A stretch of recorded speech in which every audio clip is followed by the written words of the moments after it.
Hello, hello, hello, hello. Welcome in, everybody. I'm still trying to get one last little thing here because something's a little busted for some reason. Just a second. And okay, that worked. There we go. We are back with more of the free trial completionist playthrough, and today is, well, MSQ is not gonna be very fun. More for me, probably personally. People watching might enjoy this part of the MSQ. I don't. It's kind of terrible. We're going to be meeting the local version of the Ala Mhigan Resistance, and they kind of all suck. They have like 24 quests that they force me to go through before I can just like talk to them and deal with them. And then there's one of the earliest moments of the game just throwing like triggering bullshit in your face to just be like, oh yeah, the Garleans are real bad, aren't they? Look what they've done. Garbage. And a bunch of real stupid characters that we have to save from their own stupidity. So, you know, we'll get there. And I'll try to blow through like the entirety of the Ala Mhigan storyline today so that I don't have to like ever deal with them again, at least for a while. Sorry, it's actually not that bad. It's just I really hate this chunk of the story because like all these characters are terrible and all the story beats that they try to hit are terrible. But I'm not in a huge rush to get into it, so there's a few other things I'll probably be doing first. Such as there's another leave meet that I want to pick up because I've heard a lot of this is from forum posts that are like 10 years old, but I've heard that there's like a really, really, really simple battlecraft leave you could pick up where like you don't even have to fight enemies and that and can finish it in like 30 seconds to a minute. And that might be a good way to just burn off extra leave allowances while also leveling some of the lower level classes I have. I want to pick up my companion chocobo. I want to, well, I don't really need to do this one, but I'm going to do a quest that opens up like treasure maps and things like that, although I can't do much with those until I get into Heavensward. I mean, I guess that means I could do treasure maps in ARR, but there's no treasure dungeons in ARR that I know of. I think the first one started in Heavensward, so there's no real achievements associated with that I care. There might be achievements associated with deciphering and digging up a certain number of maps. But I'm going to need to do so many of them to get the achievements associated with treasure dungeons later that any achievement that's just purely based on like number of maps and number of treasures you dig up, I will get like 20 times over before I finish treasure dungeons. And I think I'm going to pick up Thaumaturge as well. Not that I'm going to be playing Black Mage anytime soon, but I've always like sort of kept a class that's super weak at like level 1 so that if I want to just kill myself to teleport back to town for free, I could do that. And Thaumaturge should by far have like the lowest health and be the weakest at level 1 with no good armor or anything, right? And so be the very quickest one to be able to die. And also, I don't really care much for Black Mage playstyles, so I'm not likely to need to level my Thaumaturge or get the job anytime soon. I will eventually. Like I said, this is a completionist playthrough. But Black Mage is very likely to be like one of the last jobs I will ever unlock because I don't really like playing it. Anyway, let's look at what all we have. The leave meet and the treasure maps are both in Lenosha, and they're in the same zone, in fact. So let's go ahead and start with those.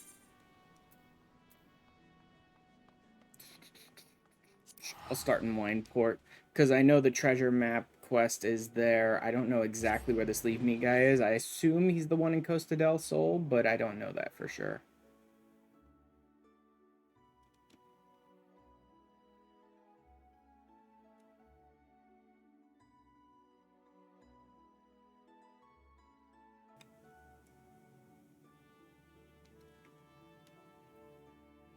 Oh, man.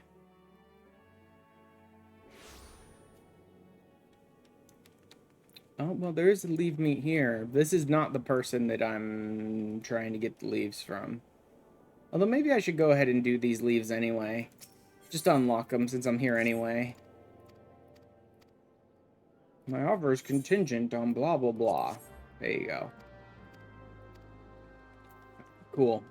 Whatever. This is the one I want. Haloon. Treasures and Tribulations. It gets you Decipher and Dig, so I can start getting into treasure maps. Treasure maps are pretty simple. Every 18 hours, I want to say. So, like, effectively once a day, you can kind of randomly find treasure maps while you're gathering. At, like, any gathering spot, you can, like, find the treasure map of that expansion. I don't even know what the ARR treasure maps are called, because no one bothers to run ARR treasure maps because there's no treasure dungeon associated with them. But like you can just find like one basically a day, and then you decipher them, and it gives you a location, a general location, like a little chunk of a map and a zone, and you have to kind of try and line that little map up and figure out where on the big map of the zone it is. And then you go to that area and you dig and you unearth some treasure. And in later expansions like Heavensward and Stormblood and the like, there's a chance it opens a portal and you can go into a treasure dungeon. I don't think there is treasure dungeons associated with ARR as far as I know. The romantic friend, you often find yourself gazing off into the horizon, yearning to travel in search of storied relics left behind by the heroes of yore. As you say, then do I ever have a proposal for you? A slobbering drunkard. Bear with me now. I'm sure he gets better. Oh my god. Gather amid slurred speech, Jacoby is about to spittle.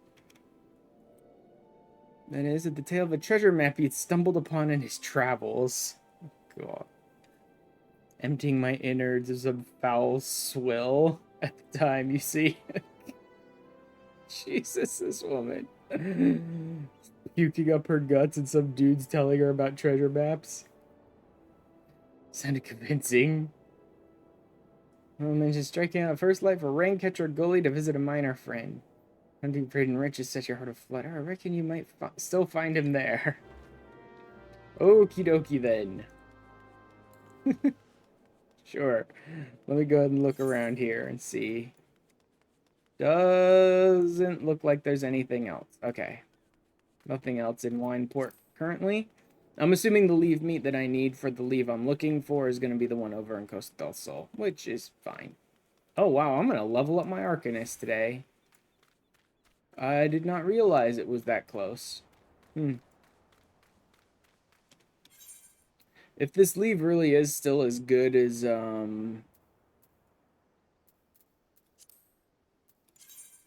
it was like 5 or 6 years ago when people were posting about it on the forum, then I will likely be using it a lot to level up lower level classes, because people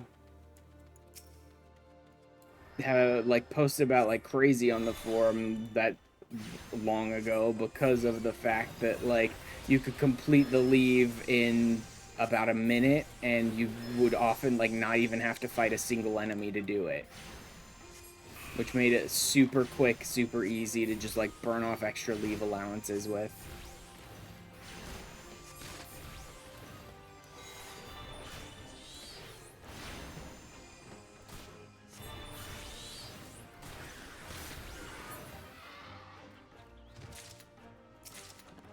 Pelican meat. And then I'm assuming we use that in these prime locations.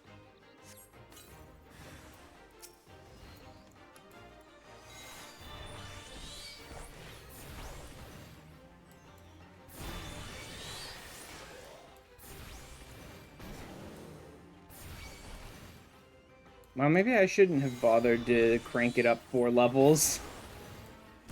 Even though I'm over-leveled, I'm not insanely over-leveled for this.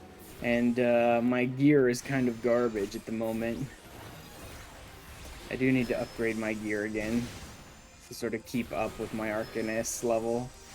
Although my crafters need to level up a little more before they can really be good at, like, getting my gear up.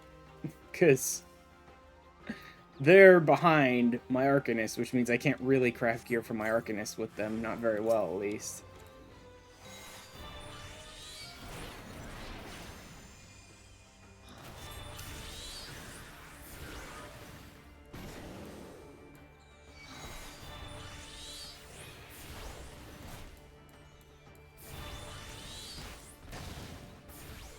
Holy crap.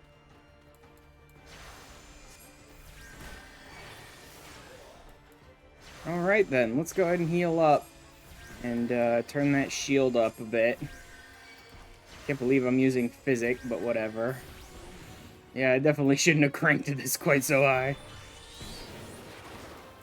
There's no real reason to with these leaves. They're all garbage anyway.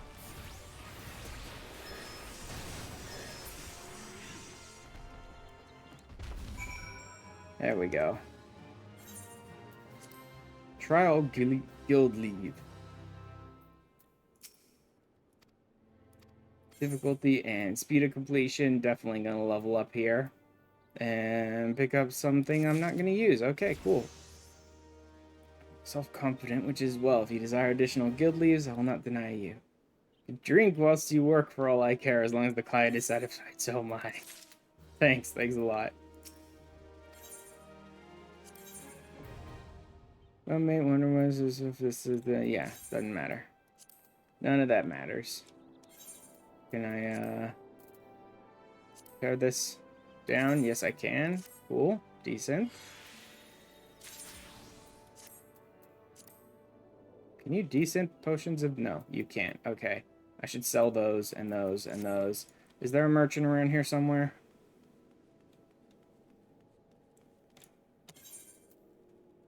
I think there might not be. There's repairs. That's probably no. I guess I'll go to Costa del Sol and deal with it then.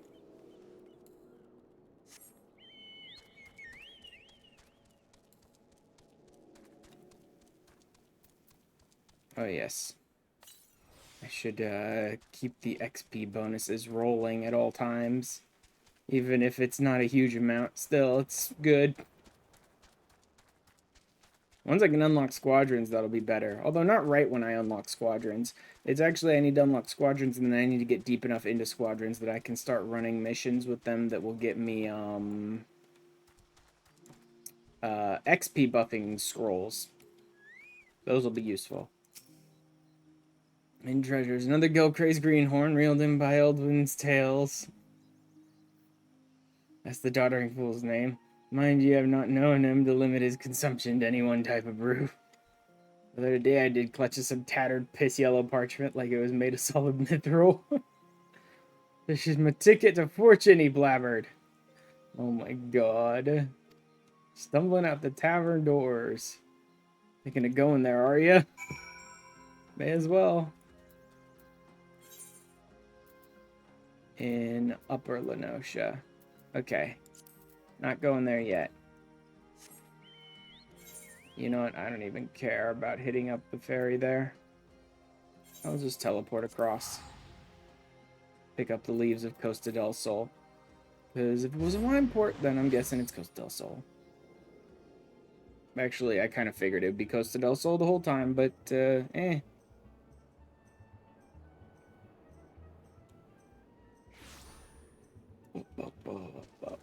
Yep, this is the right guy.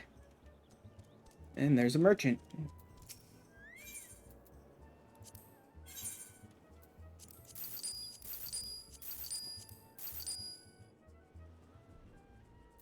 I think there's a leave associated with potions of dexterity, but it's probably 3 because it usually is. So 1 is not going to be super useful.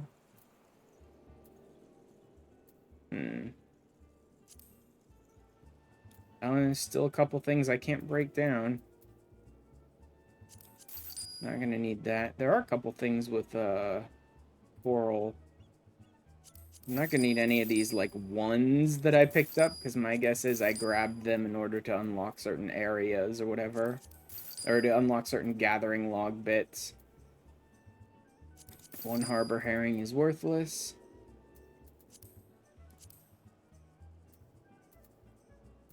Clove oil, butter, blah blah blah blah blah blah blah blah. Pill bugs are not craftable, so I have to buy them anyway, so I can just sell these extras and buy them from the market whenever I want. One ginger, nope. I picked up a bunch of million corn, because million corn is going to be like the next thing I use to level culinary in.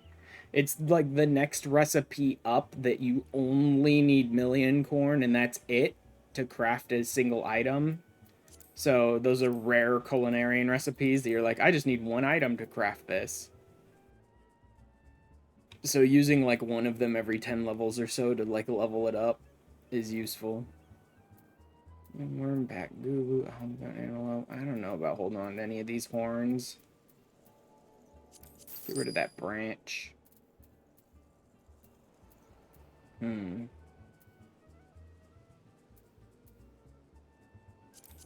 rid of the bat. That's easy enough. I haven't found anything that really needs the ram horn right now. Sandworms are a little more difficult. I haven't been using fish oil lately. Let's get rid of that.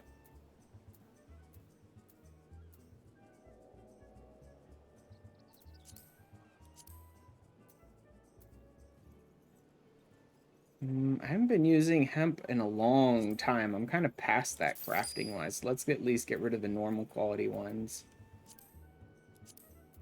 Lots of quick synth cotton.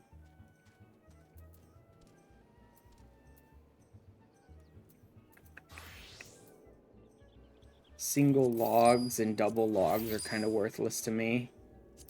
That oak I could probably turn into lumber. Single mudstone and siltstone are basically worthless. This extra sunstone I probably should go ahead and craft up into actual sunstone, because that'll at least give me some XP.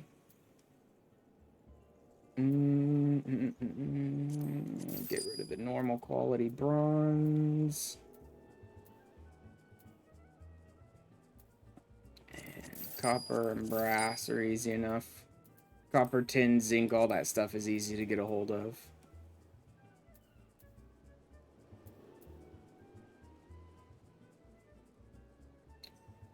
I can get rid of this clove oil. I haven't been using it. And I don't think I'm using any of this sunset wheat flour. I think I was just using it to level. And the lowland grapes, get rid of those. I don't need them. I thought the lowland grapes were for crafting, but noble grapes are for crafting. Lowland grapes are just like something you can grab for 3% XP bonus and like nothing else. How many do I still have? 31? Yeah, that's plenty for now. Alright.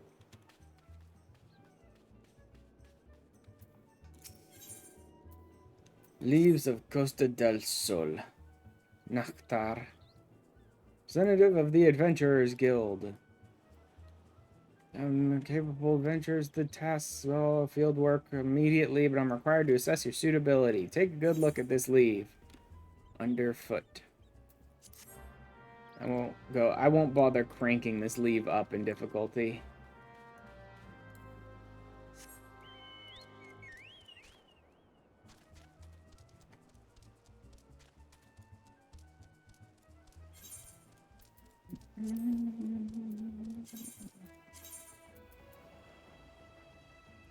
Nah, don't care.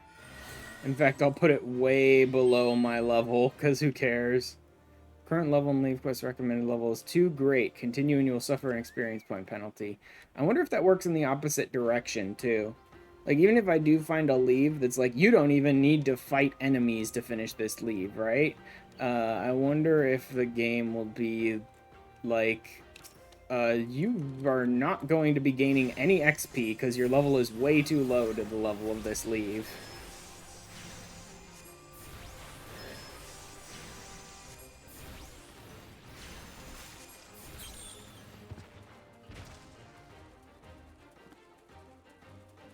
All these ones are spread out very far, which is annoying. I can't, like, drag enemies into each other.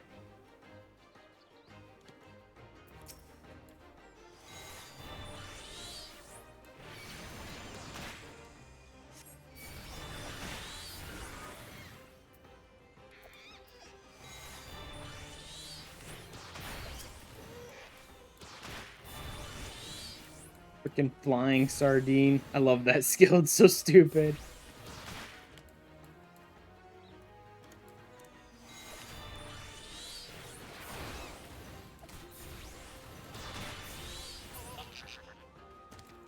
Alright. I might be able to pull these two into each other. I can't even see it from here. Okay, yeah, actually, that is close enough. I could do this.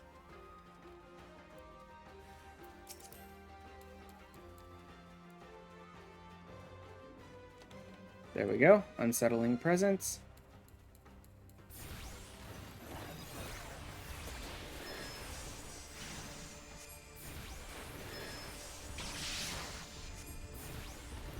Oh, that's a big old boy. You be careful, because he can just smash the ground.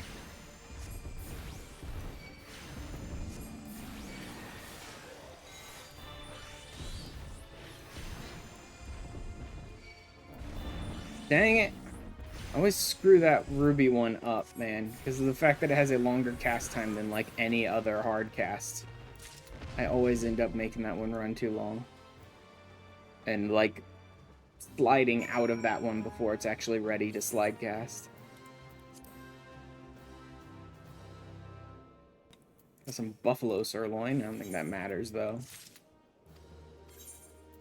Leaves of Costa del Sol. Alright, let's see. Here it is, Out to Sea. Supposedly, this one can be completed without ever even fighting an enemy. And it's super quick.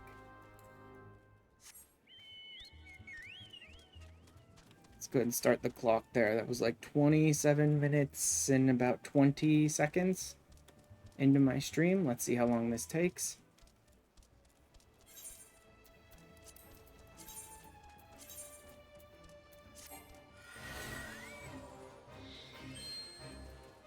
Yeah, you just need to pick up wine bottles. Like, there could be enemies that will spawn. Yeah, see, they will spawn enemies, but you don't have to fight enemies. All you have to do to complete this leave is pick up wine bottles. Plus, there can be treasure coffers, too. That's nice. Potions of strength. I think there's actually a leave associated with those. So it might be worth it if I'm running out to sea dozens or even hundreds of times just to burn off extra leave allowances. It might be worth it because I could collect some of these.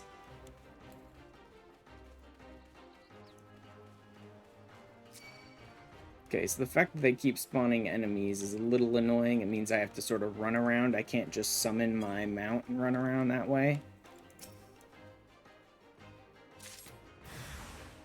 But, not too bad. I do have to keep ahead of them, though, because if I'm running this on a lower level class to try and get XP on it, then if one of those enemies hits me, I'm basically dead. Collect reward. And done. 28.54. That's about a minute and a half-ish to run it. It's not bad.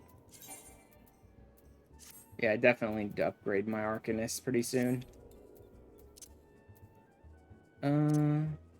Archer, Conjurer. Let's go ahead and try it on Archer and see. Let's see how easy it is to do on a super weak class. Or if they'll even let me run it, or if there's going to be a horrible XP discrepancy which tanks it to, like, basically 0.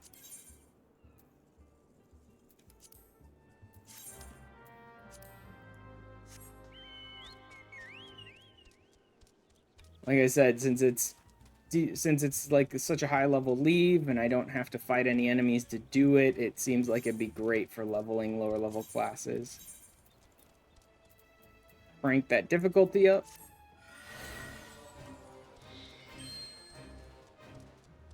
We'll start over here this time.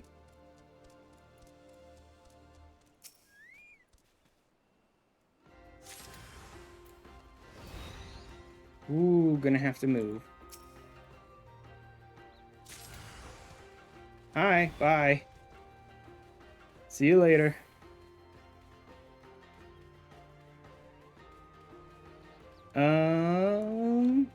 It doesn't say anything about the discrepancy being too high, so they're not gonna give me any XP. Oh crap, this guy spawned on this side. And it's a sprite, which means there's a chance he'll just use a ranged attack to kill me in one.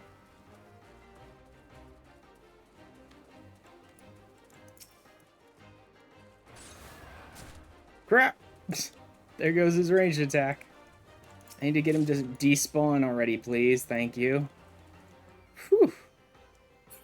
Man, that was annoying.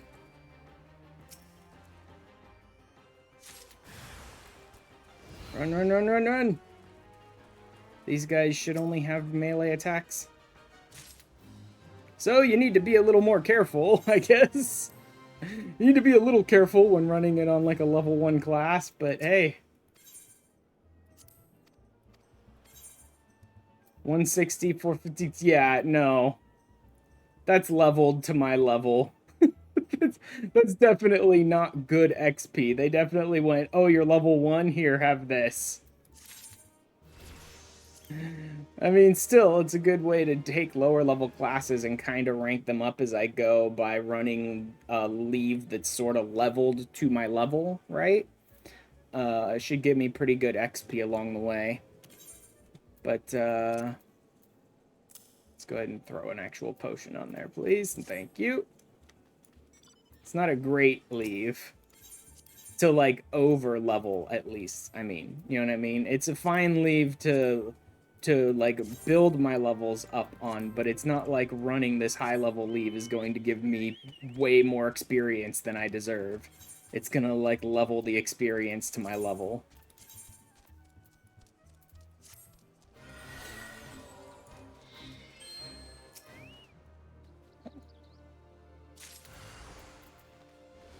Condor. You know what? I'm gonna run this out.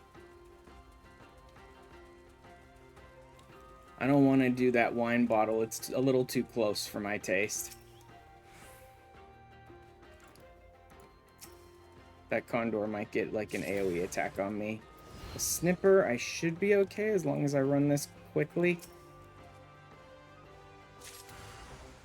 There's the Wind Sprite. Let's go ahead and run him out, like, beyond his leash point. I don't even know what, like, the technical term for that would be. I always just call it where, like, an enemy leashes, basically. Like, they hit the end of their leash and they stop following you. Crap. Just go around them. Go around them wide. They'll take a second to even charge at you anyway. It's so hilarious running this leave extremely underleveled, because it's like, oh, crap, avoid them. Like, if I take one hit, I'm probably dead. And a treasure coffer. You won. Oh, decent thing that. Let's see what the XP gain on this is now. That I've leveled up like twice, I think. Let's see what it'll give me now. Yeah, see, so the XP amount I'm gaining for doing this leave is kind of keeping up with my levels. So this should consistently be a good way to burn off extra leave allowances while also leveling low-level classes up to about 30. And it can completely be run without ever having to fight a single enemy. Nice. Increased damage, that's a buff. That goes there. That's pretty good, actually. Let me go ahead and get Archer to 5. That's kind of the next step up gear-wise, so since I'm here anyway, I'm not going to be doing this on stream. I'll probably do tons and tons of running out to sea off stream, just to, like, level up battle classes. And more specifically, just to burn off a bunch of excess leaves. that I don't want to spend the time, like, crafting or gathering for.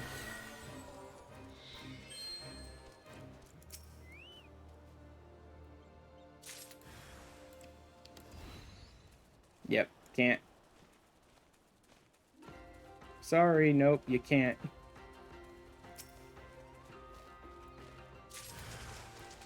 And then run this one out to get rid of them.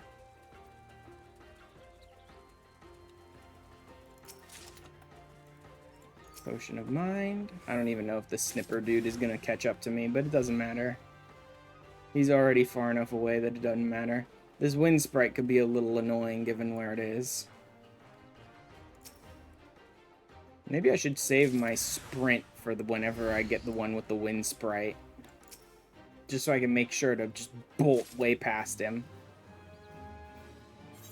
Hopefully this will be enough. I may actually need to run out to see one more time to level up. It's not super, like, every time you complete it, you're getting a level. I think I'm sort of plateauing here, but maybe? Nope, that is another level. Okay. I think it's pretty consistently going to give me at least one level each time, although maybe not all the way up to 30. Wait, really? The eye patch is the only upgrade I have? Oh, because I didn't bother to make... But I should have plenty of all classes gear at that level. Huh.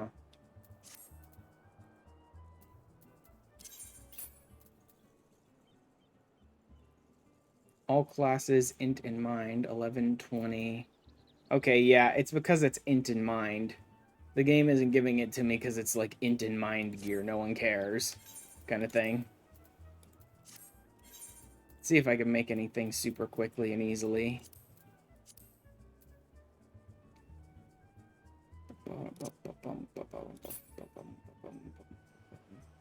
Strength and dex. I don't have the leather or the rivets, but I might be able to make them. No, I don't have the animal skin. How about here?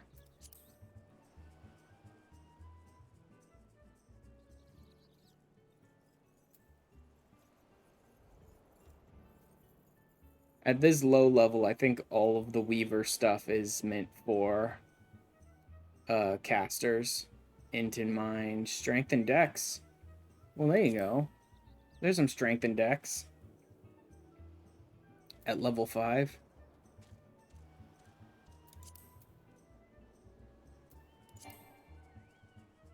What? Oh.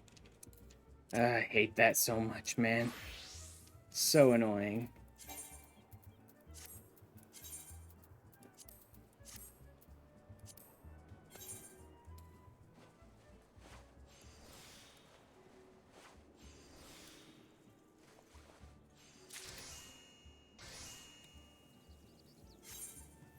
There's pants.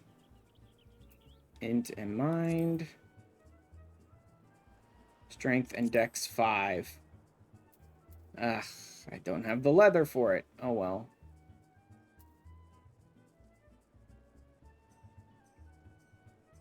Yeah, I'm gonna need to get my hands on some leather, I think. Okay, yeah. Not really gonna work till I get my hands on some leather. Desynth? Can't desynth. Oh, yeah, that's gonna be Alchemist. I wouldn't be able to desynth that anyway.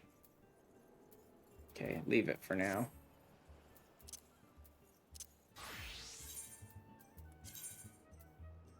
There's a slight upgrade.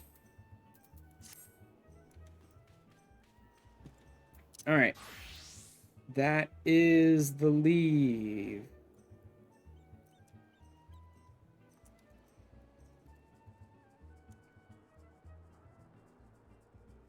Let me do,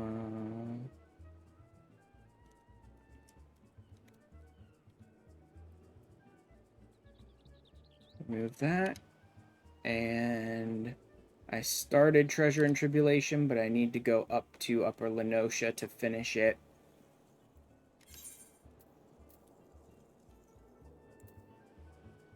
What? Oh, no. Don't want to do that. Back up to Wineport, and I can hop to Upper Lenosha from there. Actually, no, I don't need to do that. It is... I guess I can go to Camp Bronze Lake. Either way is going to be about the same.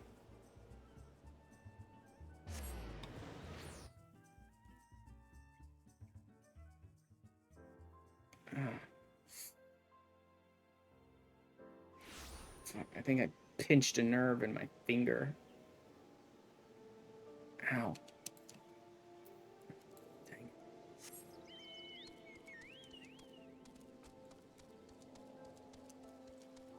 Alright.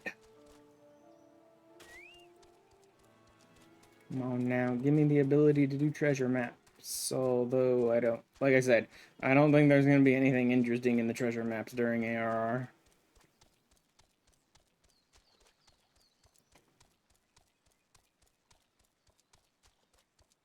Oh, hello, hunt target.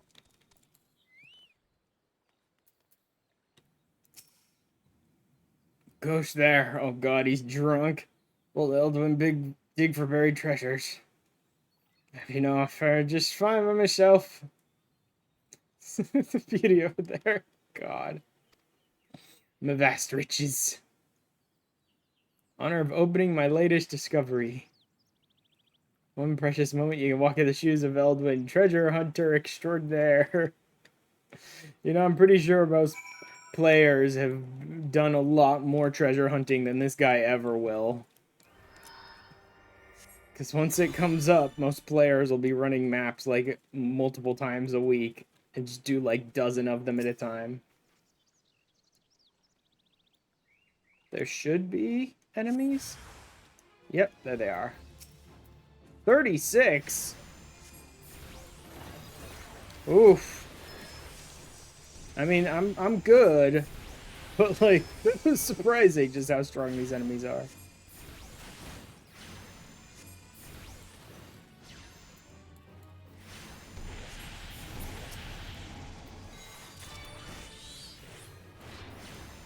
Open the casket and deal with any disturbances. Oh, out of 4, so there's gonna be even more enemies that'll spawn here. I mean, that is kind of how the treasure caskets work, is like multiple waves of enemies.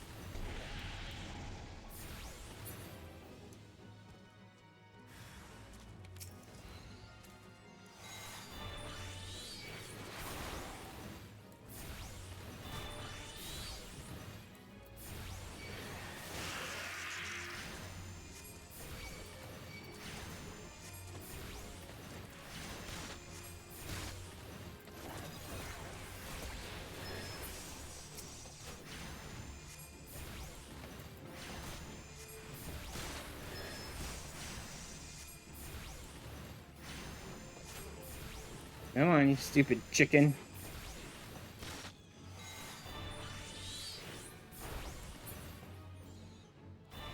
Whew. Thanks, Eldwin. Oh, look, they dropped animal hides.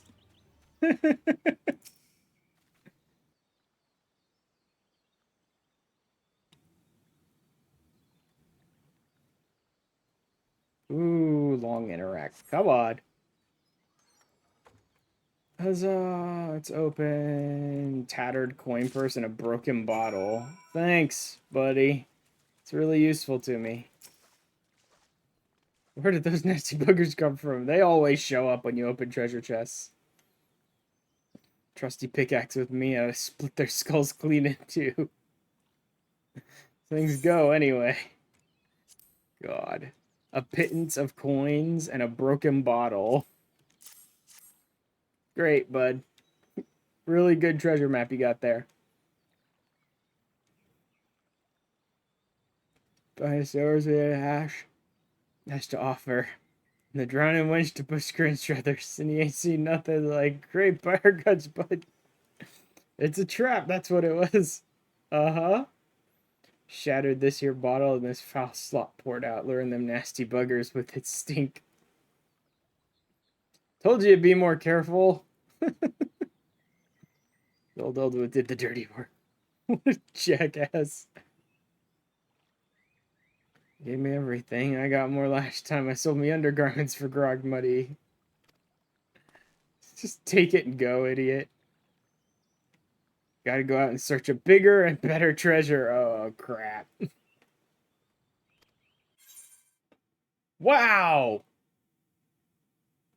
What the hell was that? Excuse me, game? Please connect. Was that my internet? No, because I'm not dropping frames. Yeah, I'm not dropping frames. I don't know why my game just suddenly decided, hey, you're not playing anymore.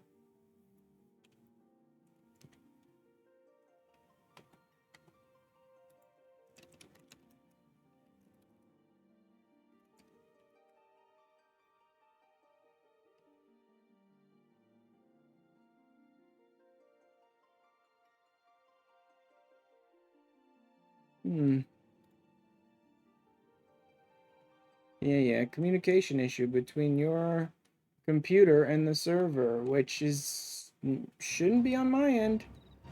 Yeah, I'm not dropping any frames, so definitely wasn't communication error on my end.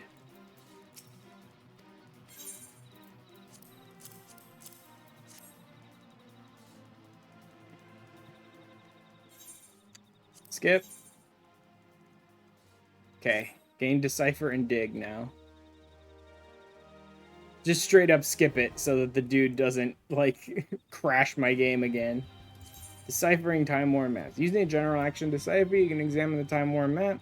Doing so will change it into a key item known as a treasure map, which, true to its name, reveal location of hidden caches of riches. Yeah. You only possess one treasure map at any given time. That's a lie. If you wish to decipher another, you must either find the current hidden cache or discard the map leading to it. That's a lie. You can kind of possess. There isn't. I mean, there is technically an upper limit, but it's sort of based on the number of retainers you have. On free trial, in the normal game with base retainers, which is 2 without paying anything extra to Square Enix for more retainers, you can have 5 maps. I think 5's right. Yeah, you can have 5 maps.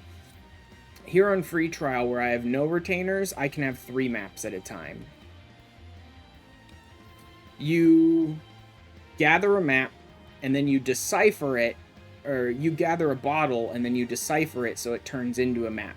And then you gather a second bottle, and you throw that on your chocobo saddlebag, and then you gather a third bottle, which you save in reserve. So you go and dig up the treasure from the first map, pop your second map, dig that treasure up, grab the one off your chocobo saddlebag, dig that one up, right? You can only have one map per inventory is the difference. But you can have one that's deciphered and one that's not deciphered, but you can only have one per inventory. And the deciphered one can only be in your character's inventory. Right? So you get one in your inventory, one spare, and then one in every extra inventory that you can access, which in my case is just the chocobo bag. But for normal players, you can also toss them on your retainers.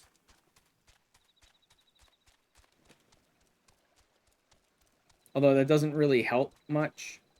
Because, like, it'd take just as much time to go back and gather them off your retainers as it would take to just buy another one off the market board, so... Alright, that's... Trials and Tribulations done. Chocobo is in the Shroud. Thaumaturge is in... Aldan. So either way, it's time to move zones, but... Oh, no, that doesn't matter. I was gonna say the Ala Mhigan stuff is in Ul'dah, so maybe it'd be better to... But that doesn't matter at all. Not even in the slightest. Because, I have to go back to the Waking Sands first and access all that. Alchemist 7. Alchemist. Show the hotbars. Stick. Decipher. And dig on there. Anything else I need to put on there? See, this is how I have to go about it when I don't have a save button. Like, this button allows me to save because this button only appears on this specific tab and only goes to this other specific tab. right? The fact that the button can only appear in one place and only directs you to one other place makes it pretty easy to make it a save button as well. And what I mean by a save button as well is first I copy what's currently on that hotbar back over to another storage hotbar, and then I copy what's on the second storage hotbar onto this current one, right? So it basically just copies what's there off before bringing what I need to me. And this other one does the same one, where it copies it off to that hotbar before bringing the second hotbar to me, which allows these to save so that any movements I make get saved like that. Unfortunately, hotbars where it's like I could have any tab up before I hit this button, so I can't copy this off currently, right? Although this one could. This one I think could. Where's my functions? These are on Fisher 8. So I could copy this off to Fisher 8 before bringing up the next one. Because this only appears on this one tab and it only leads to one other tab.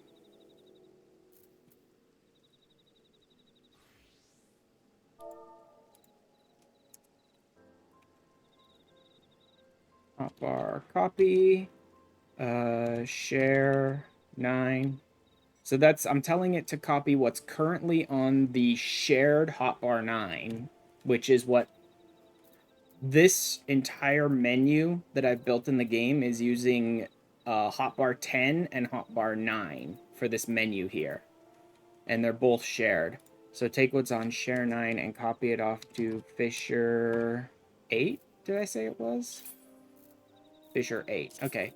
So now when I hit this, it'll copy this off to Fisher before bringing up this tab. That should work. That should work fine. Because this only appears on this tab, and it only brings up this tab. Yeah. For these base ones, I can't really do that, because, like, I could have my waymarks up before I hit this button, so I can't go copying my waymarks off to anything before bringing this menu up, because I don't know what... I could have my waymarks up, I could also have my professions up before I hit this button, right? I could have anything. I could have like 6 different things on shared hotbar 9 when I hit any one of these down here, so I can't use them to copy things off. But anything that's like in these, in hotbar 9, I could probably use to copy. Go ahead and hide those hotbars again. And then, what was I up to? Leatherworker. Yes, leatherworker.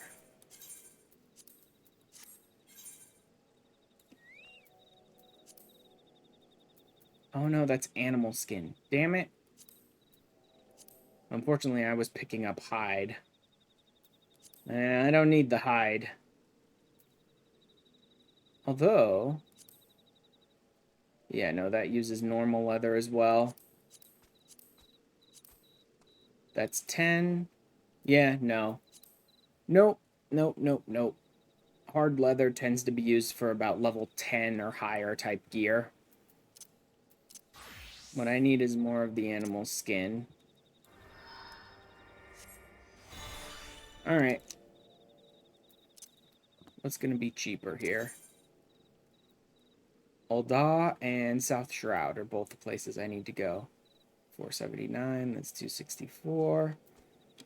483.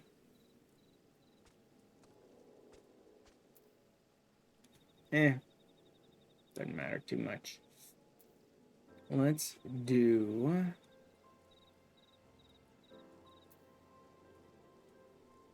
South Shroud. Doesn't matter. I have plenty of gil, and I ought to be spending it on something.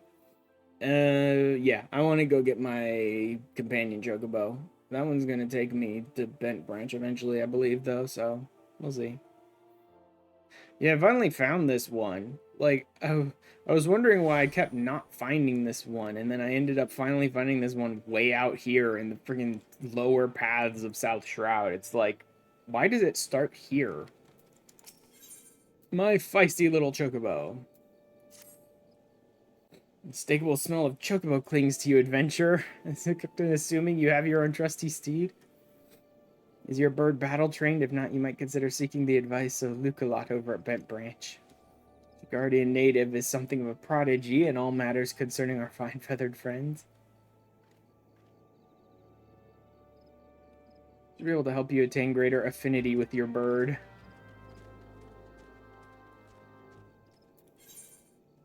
And then over to Bent Branch. So I can finally get a companion chocobo to follow me around and fight with me. I mean, you can't take it into any, like, content. You can't take your chocobo into dungeons and stuff with you.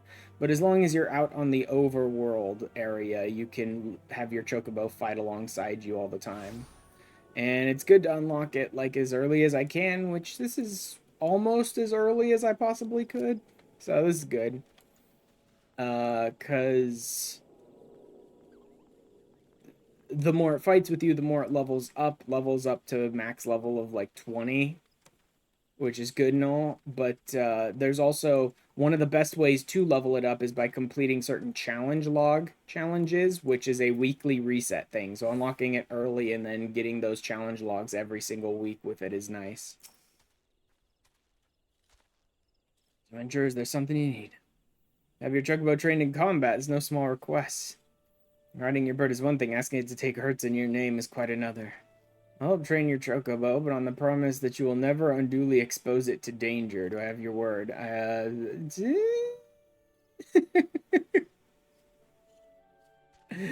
I'll try, but anytime it gets its ass beat, I could just throw it another Green, so, you know. Never knew that before. Yeah, the best way to level up your companion chocobo is by completing the 2 challenge log things every week. There's Bosom Buddies 1 and Bosom Buddies 2 in the challenge log, and they both give leveled XP to your chocobo. So no matter what level your chocobo is, they give really good experience to like keep it leveling up. Or if you're super bored and don't care about the chocobo at all, you can just throw it in your FC stables and leave it there, letting other people shove carrots down its throat until it levels up. But that takes a lot longer. But it's also completely passive. Need a bunch of Greens. You have my leave to pick one from the fields yonder. Return here when you have it.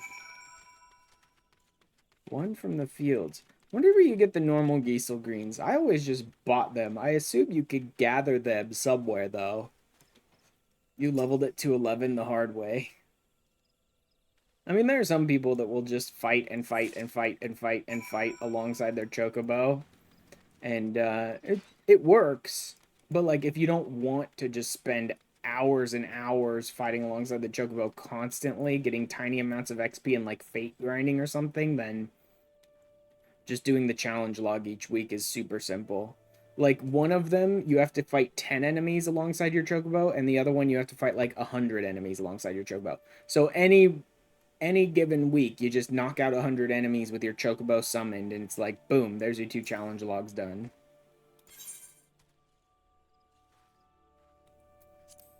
Have you the Greens? Fesh Green. We shall get straight to it. Doubtless you already know this, but chocobos are highly fond of Greens, yeah. Love the leafy vegetables so much, in fact, that they will completely forget their fears in the face of danger. By feeding your bird the greens, you can prevail upon it to fight beside you. And then once called, it will be up to you to direct its actions as you see fit. Find that your chocobo innately responds to a number of general commands. Give your bird an order and it'll act accordingly, and to the best of its ability. Simple yet effective method. It was developed by the Fortump family. The Fortump family? Oh god. One of the foremost houses in Ishgard. Includes your lesson. To merely hear about a practice, one must venture forth and attempt it oneself. Summon your chocobo with Giesel Greens and make your way to Sorrel Haven. The broodses that prowl that area ought to be a suitable challenge for you. I'd recommend you keep an ample supply of greens on your person at all times. Yeah, there is that. Every time you use a Giesel Green, you summon your chocobo for 30 minutes. You can double stack them up to an hour if you want to, but you can't do more than that. But you can keep using Giesel Greens to keep it out. You can just only have 1 hour max at any given time. And anytime your chocobo takes fatal damage, it just goes away and you have to use another Giesel Green to summon it again. Okay. Let's see now. Where's this one go? Minor 8. Alright. So I'm going to want to go to minor and show my hotbars. So this must be 6 and 7, right? Yeah, those are 6 and 7, so the top one will be 8. There's my Giesel Greens to summon it. And now that it's summoned, ordering your chocobo. Orders, withdrawal, stay, different types of classes and stuff. Yeah, there's a whole thing. Let's see. I want to... Oh, he's level 34. Oh, yeah, no, he's leveled to me. His level is something else. He's always your level. I forgot about that. Been so long since I've messed around with this. Where do I even... Oh, Chocobo Saddlebag now. I have the Chocobo Saddlebag. I now have the maximum inventory that I am ever going to have for this entire playthrough. Which is my 4 pages and his 2. Where's the... There it is. Companion.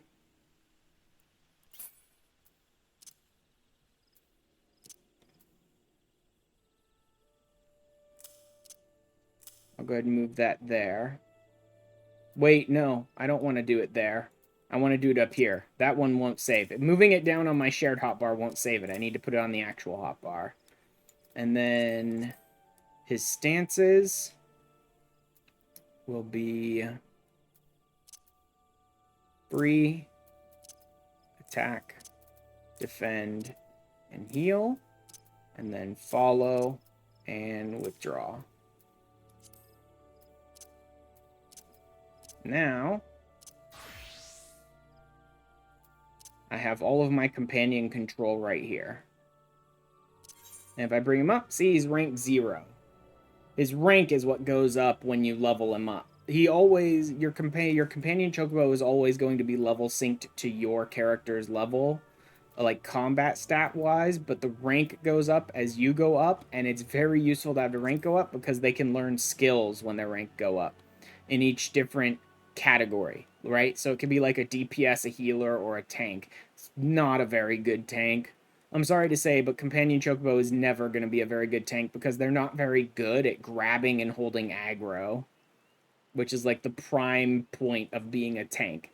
So since the Companion Chocobo is kind of terrible, it grabs aggro single target rather than just like AoEing enemies and taking aggro. So it can only take them like one at a time, and it's real easy for you to rip aggro off of them if you're doing good damage. So they're just not very good tanks. But a Companion Chocobo is great as a healer. This is why even if your main is a healer, sometimes it's best to just level your Companion Chocobo's healer skill set first, because they're great at healing.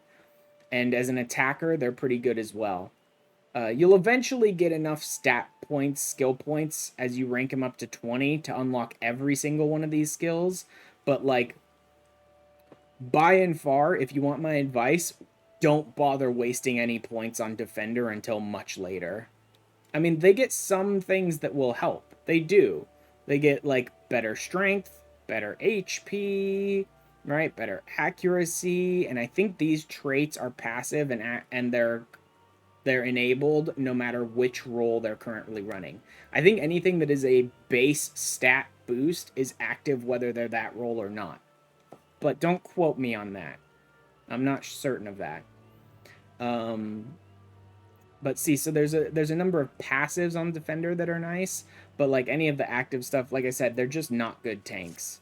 They're not good at grabbing aggro, and they're not good at holding aggro. Anyway, Broodses. And then since it's a companion chocobo, if I summon my company chocobo, boop, it disappears. Technically, if you summon any mount, your companion chocobo vanishes until you dismount, and then it appears again to fight alongside you. And one of the best parts about that is that whenever you're mounted, it's not counting time down on your companion chocobo. So, like, if you need to leave your computer and go do other things or something like that, and you're just like a cheapskate who doesn't want to go gather more diesel greens, right? And don't want the time to tick down, you can just like summon a mount and your companion chocobo. Hey, Baron. You can just summon your mount and your companion chocobo will go away and it won't count towards its time at all. Being annoyed at Ala Mhigans is kind of the default state. I mean, Idiocy. I don't really have as much of a problem with Lise. Like I said, it's true she is underwritten at many points in the story, but she's still always pretty much fun to hang out with. And now I have a companion chocobo who has no really good like stats or anything right now because he's rank 0, but you know, we make do. He'll rank up pretty quickly. Especially this early on.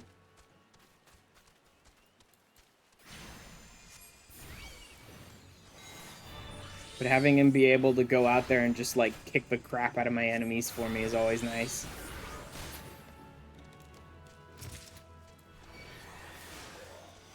Animal hide. Nope, more hide. Which means that'll go into hard leather. Which is great and all, but I need normal leather right now. I'll go and just gather a bunch of normal leather off stream at some point. And then back to Local Ala. Hopefully there's no enemies down here. There are actually some aggro enemies down there. So you need to be careful if you're going to jump off that top area, because there are some aggressive enemies down here, but they are only level 10. So by the time you're 20, they won't care about you. I do love that, though, which is like, oh yeah, you have infinite fall height. You'll take max damage, but you'll be left with 1 HP. Unless you're in a fight when you jump, or get into a fight when you fall. If either of those are the case, then you're gonna die. Favorite thing about having a companion chocobo is you can right-click on him and mount. Yeah. Boop. I don't really need to because my mount button is like one button. I just hit F and I mount. So I don't really need to do that, but yeah. You can also just right click on him to like withdraw and stuff like that too very easily. Negotiate your first few battles, your chocobo. Well done. How did it feel? Great that I finally have a companion chocobo. Not supremely reassuring fighting with your feathered companion? Now, if only someone could teach the like 50 or 60 other mounts that my main had to fight alongside me, that'd be great. Actually, that would be a very interesting system for them to implement. It wouldn't work super well because of the fact that so many of the skills that your chocobo learns along the way are all like choco this and choco that. Like choco cure and choco kick and stuff like that. But implementing a glamour system for the companion chocobo would be really interesting, where you could like glamour it to look like any mount in the game. Would be kind of crazy. Although they almost certainly do not have anywhere near the number of animations they would need to make that work for most of the mounts. I seriously doubt they have animations that like they use on the chocobo of him like turning around and kicking or things like that they could implement on other mounts easily. Can't wait to go into combat battle with my combat tank. Yep. And have your combat tank use Choco Kick. Make sure you're fighting with your pet companion. To make up for your shortcomings or build upon your strengths. Indeed, there are countless ways the two of you might complement one another. Yeah, that is sort of true. Like, if you are a healer main, it's probably best to level your Chocobo's attacker skill set first. But realistically, one of the best skill sets for the Chocobo is healer. Because it'll just, like, throw out extra regens and heals for you consistently whenever you're fighting. So, like, sometimes even if someone's a healer main, it's like, healer's still, like, probably the best skill set the Chocobo has. But, God, shit, just... Ow, ow, freaking, ow, chin, wait, hold on, stop, the chin, stop the freaking, ow. Thanks, Chin. Healer is probably the best skill set that the Chocobo companion has. That being said, if you're a healer main, it might be best to level up attacker instead. Experimentation, you will come to find the approach that serves you best. Before I forget, I have one last parting gift, a saddlebag for your Choco. Oh god. Barrett, Chin, guys, oh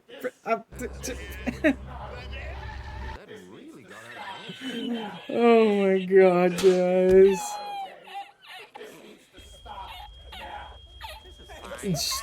All the things. It's true about that. Nice. Do it. Oh, Evie, oh god, Evie's dishes. What's up?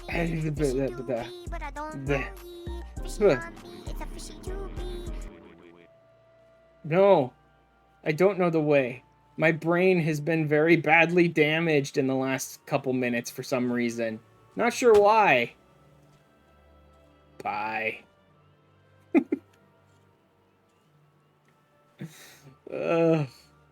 Carrying diesel beans about can be quite cumbersome after all. There should be sufficient room for your personal belongings should the need arise. Pray it serves you all your travels. At least, like, I'm giving you the saddlebag with 2 full pages because carrying diesel greens around can be quite cumbersome. You mean the, like, 9,999 or something that I could probably fit in a single stack?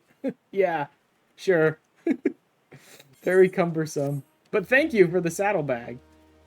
Too many people online on Excalibur tonight for some reason. Bird in hand? Must own an apartment or an estate or be sharing an estate. I wonder if that's possible. Because I found out that I was hoping to be able to create my own Thavnarian onions. This is another part about the companion Chocobo. Let me go ahead and... So rank is 0. Rank goes up to a maximum of 20. For the first 10 ranks, your companion Chocobo is going to level up normally. Every time you rank up, it ranks up. Like it's already almost ready to rank up. For the first 10, that's easy. It just ranks up. For the second 10, from 11 to 20, every time you want to rank up your companion Chocobo, you have to feed it a Thavnarian onion, which puts it up to like the next level and gets it ready to level up again. Kind of thing, right? So you need 10, I assume, Thavnarian onions in order to max out your companion Chocobo. Thavnarian onions cannot be purchased anywhere in the game. You can get them off the market board. I assume they're market tradable. Otherwise, why do we have so friggin' many? I don't actually know. All the Thavnarian onions I got on my main, I pulled out of my FC's company chest, so I don't actually know how tradable they are. But I assume they're market buyable. But the only way you can make them in-game normally is that you have to garden them up in a house. One other reason to have housing. I can't do that because I can't buy a house plot and I can't afford an apartment. apartments are 500,000. Max on free trial is 300,000. You're never going to be able to have a house or an apartment.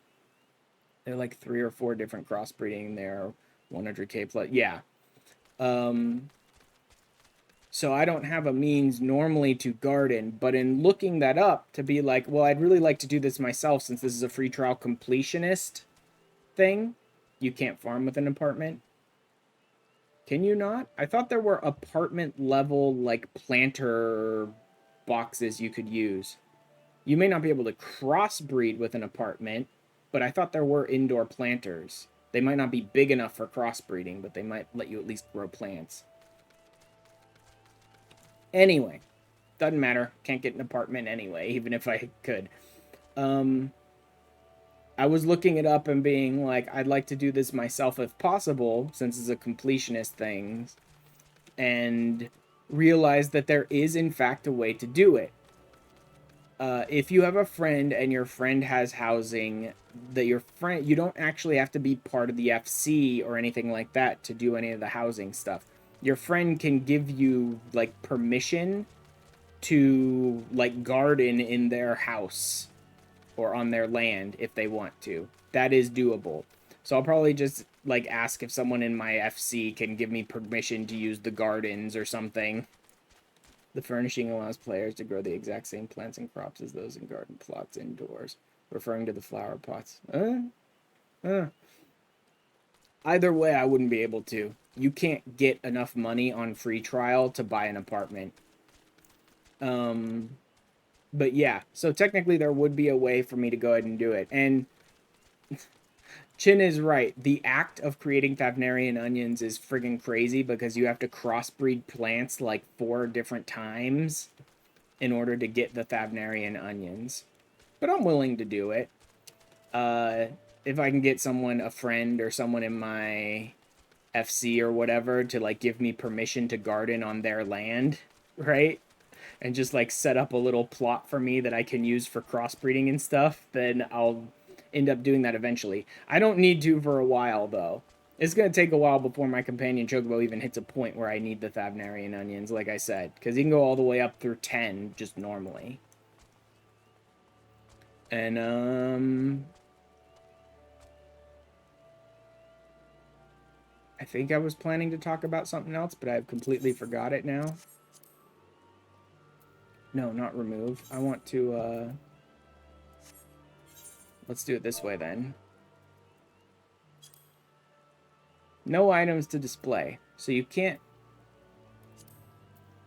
I really assume Giesel greens would be normal gathering. That being said, I only have up to 30, only up to 40 areas, so maybe Giesel greens are a 50 zone.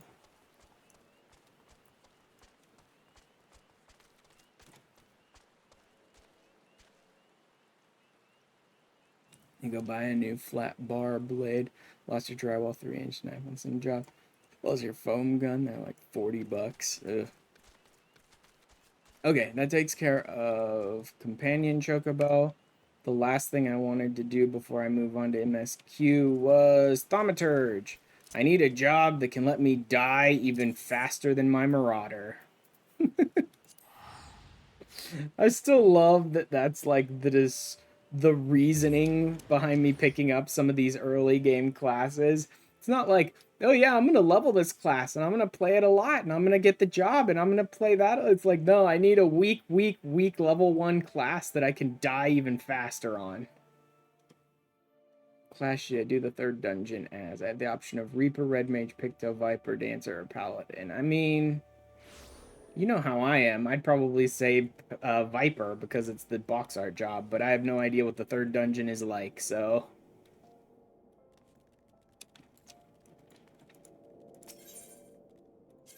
It's time for me to embrace the darkness. The Yamcha pose Lala. I don't even remember what the phrasing is on this one. I love the "Are you prepared for carnage" on Marauder. That's great. This one was something like embracing the darkness or some nonsense like that.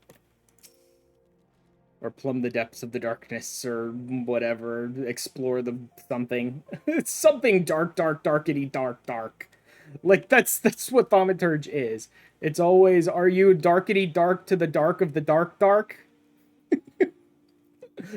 Oh, by the way, here, cover one of your eyes with a bandage, even though you can see out of it just fine, and wear the darkest robes possible. It's fate that has guided your steps here, my friend. The arts of devastation are taught. Primeval magics! Yeah. It's fate that has brought you here to the location of your least liked class in the game that you're never actively going to play if at all possible. Totally fate! Join our ranks and wield the power of thaumaturgy.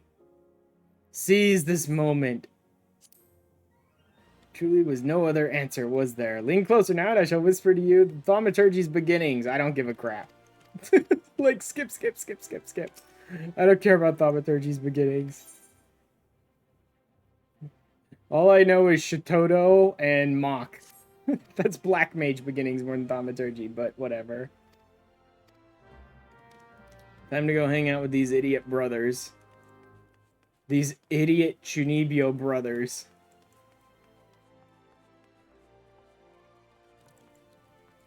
It is, though. Like,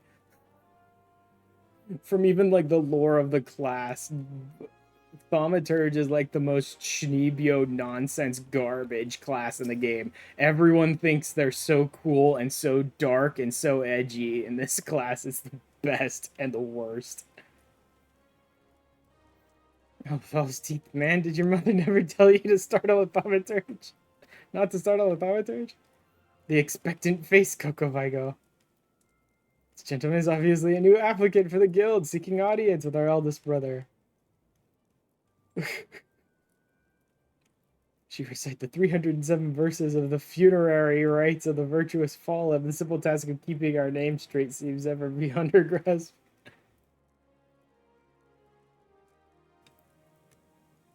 It's our sibling Kokobuki you want. It's led to us a new aspirant. The entire time. Greetings, I am Kokobuki the eldest. I would venture to say the wisest of the 5 masters of the Thaumaturge's Guild. Idiots, man. Unleash devastation of the highest magnitude. No, it's to stand still, refuse to move, and get killed. And have every healer stand over you laughing while refusing to res you. Because you're an idiot who wouldn't move. It's also supposed to be the most powerful freaking magic class in the game. That being said, they super unbalanced Picto, so they're gonna nerf the shit out of that undoubtedly in upcoming patches. Because Yoshi P plays a black mage, and it's supposed to be the strongest caster in the game. For reasons. Nothing in particular, certainly no nepotism, just reasons.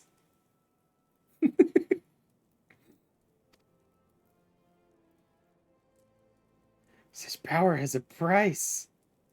Prepared to leap into the abyss. That's what it was, leap into the abyss. Are you prepared to leap into the abyss? Oh, God. So bad. Let me try the, what was the...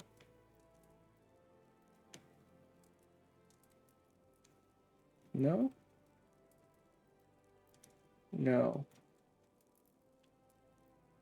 Error occurred. Please restart your game to use this feature. Okay, so it's not going to let me use that feature on this game anymore. That's annoying. Maybe I really should put reshade back on. Oh, well. Game. Wow, it won't take pictures anymore either?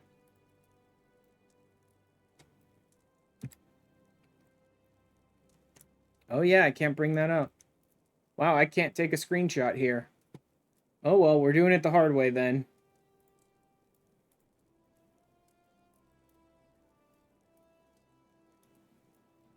Excuse me while I do this complicated way.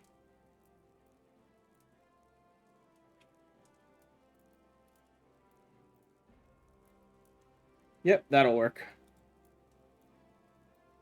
I need to get one of these freaking screenshot features to work because it's just not for some reason.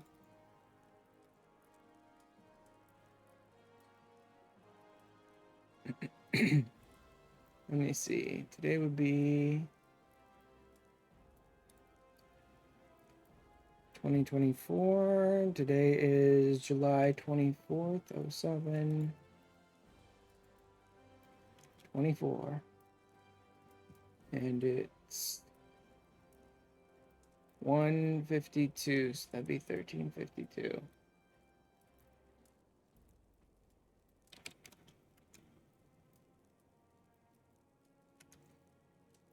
There we go. Ah. I'm gonna want that picture later.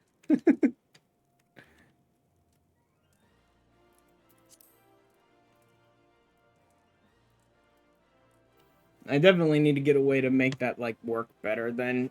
Because I can't use Steam to take the screenshots anymore because I'm not using the Steam. Yeah, I had to untag from the Steam account because of the fact that I'm using a single install to play both free trial and my main. My main is using my Steam account, so if I try to log in using Steam verification while playing on the free trial account, it goes, no, not allowed. This account is associated with a different login. It's stupid as shit. But, oh well. Your name, if you will, blah, blah, blah. Here's some gifts. Do you believe your initiation over? Yeah, I absolutely believe my initiation is over, bro. It's like, you believe your initiation over? And then they immediately try to give me a quest and I immediately walk away. Bye. Initiation over.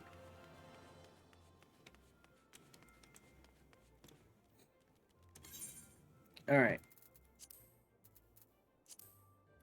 Not even gonna bother keeping that shield. Decent thing, this shield. I should already have one, I think, in my inventory, but doesn't matter. I'm gonna craft one if I need to.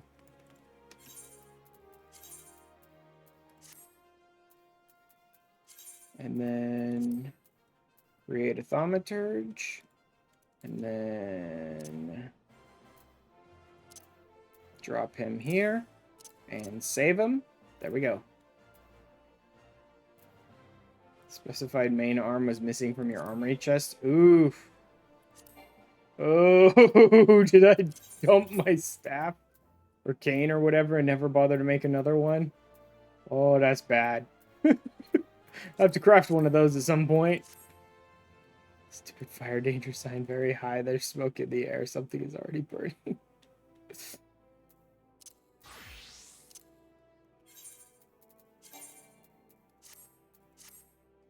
Although, actually, I should probably...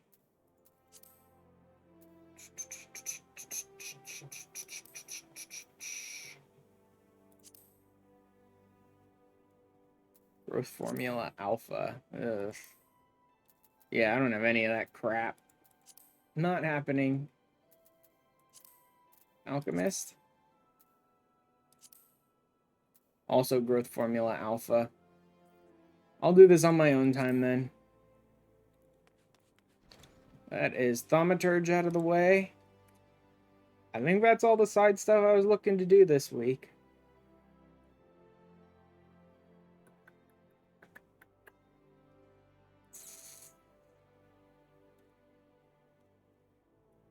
Does make me wonder, have I... Whoop. Smoke's good.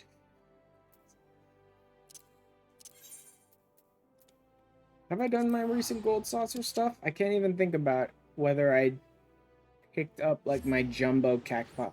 I think I did do my jumbo cactpots on Saturday. I wasn't streaming, so, you know. I did do... Actually, no, I may not have picked up my jumbo cactpots this week. Either way, I could do my mini cactpots. And another event should be starting in about 4 minutes. So maybe I'll hit that up if it's something interesting. Actually, I'll probably hit it up whatever it is. I do need to do Leaps of Faith. I hate Leaps of Faith, but I do need to do them. There is an achievement associated with getting the Gilded Cactuar 20 times.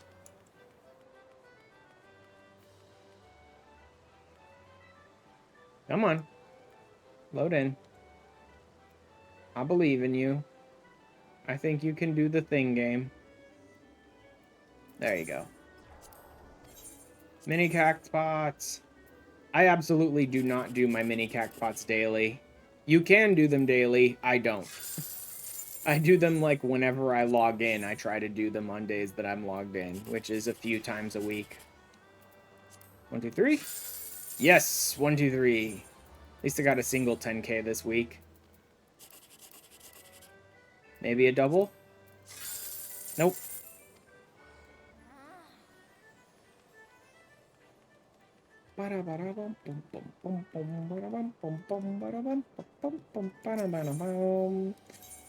Gold saucer, man.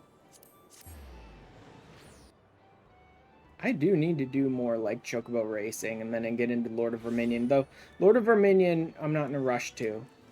Like, the best way to complete a lot of the base Lord of Verminion, the not versus other players, but just like versus PvE type Lord of Verminion stuff, is to have one very strong attacker and one very strong defender, and then just like rush the board as hard as you can. Like, that works 99% of the time.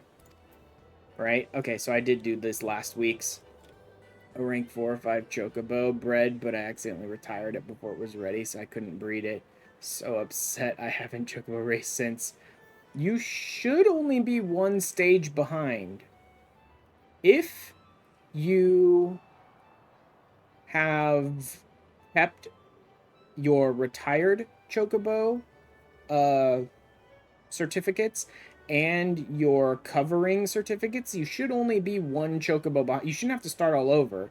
You just need to breed up another rank 4 or 5 and then race this one without accidentally retiring it early. I know it's annoying, but you shouldn't have to like start from scratch. You should just have to start from the last chocobo you bred, pretty much. Just do the challenges or tutorials. Yeah, I haven't even been bothering to do all that. And you don't remember what you did with them. Yeah. I usually try to hold on to them, at least the ones that matter. You don't need to hold on to all your like covering permissions and all your old chocobos, but like the last rank up ones that you had, you do. I actually don't know if I need to do this. I may already have this challenge log completed this week. Nope. I have not completed this challenge log this week.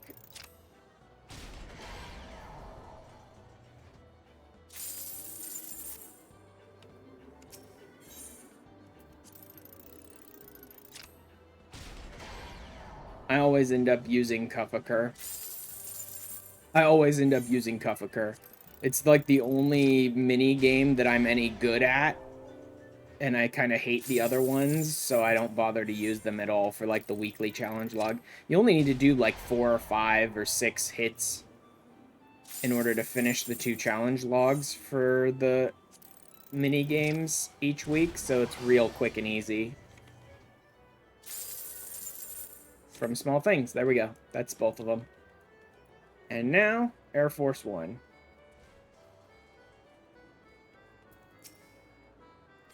I do know some people who just, like, leave their characters in the... So I hate having to stop by stores on the way home to buy... I do know some people who just, like, leave their characters sitting in the saucer, and then they just, every 20 minutes, hit up whatever event is going on. I just don't... That's another thing, is like when I'm not playing, I don't really just want to leave my character standing around in-game. I'd rather turn the game off and like let my computer rest a bit. So people will just like leave the game on all day and then just like move their characters every half hour or so, or go do something every 20 or 30 minutes, you know? It's like, just not for me. I need to not try and wait for the bombs to show up. I just have to take the shots when they appear, because waiting for bombs ends up, like, killing me every time because I miss some, right? Because some will disappear before I get a chance to shoot them. So I just need to take the shots, and if I hit a bomb, if the game screws me and just like places a bomb right in the middle of where I've already shot, then so be it.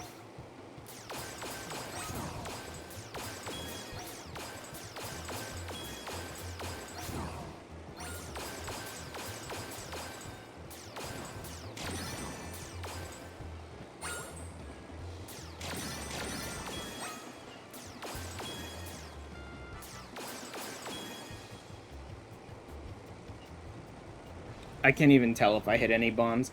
I heard some annoying sounds occasionally, but it didn't look like I hit any bombs, so I think I'm good.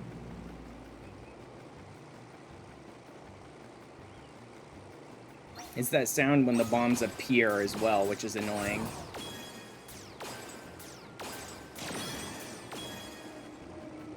Yeah, you just gotta take the shots and hope that the game doesn't screw you by just poofing a bomb into existence mid-shot. Like that. Do you see that bomb almost appear right over my cursor after I press the button? That was annoying. That could have been very bad if that bomb was like an inch to the right.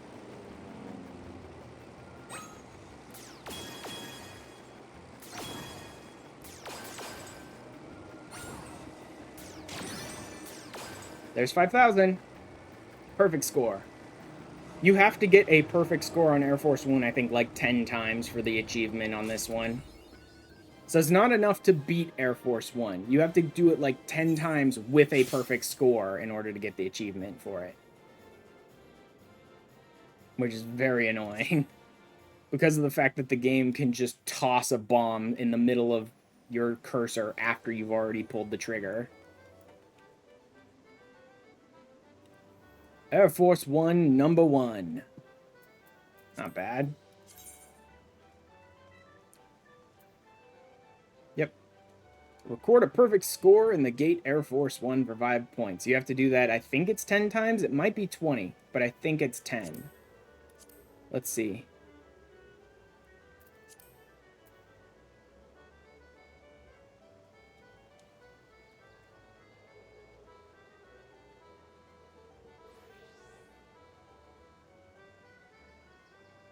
Air Force One, 2. 10 times, 20 times. It's 20. You actually need to do a perfect score 20 times in Air Force One. Ugh, Blunderville. 10, 50, 100. Eventually, they're gonna bring back Blunderville. And there's an achievement with King Bean. God. I'm gonna hate it. I'm gonna hate it. The Blunderville stuff is pretty fun, actually. The Fall Guys collab stuff can be pretty fun.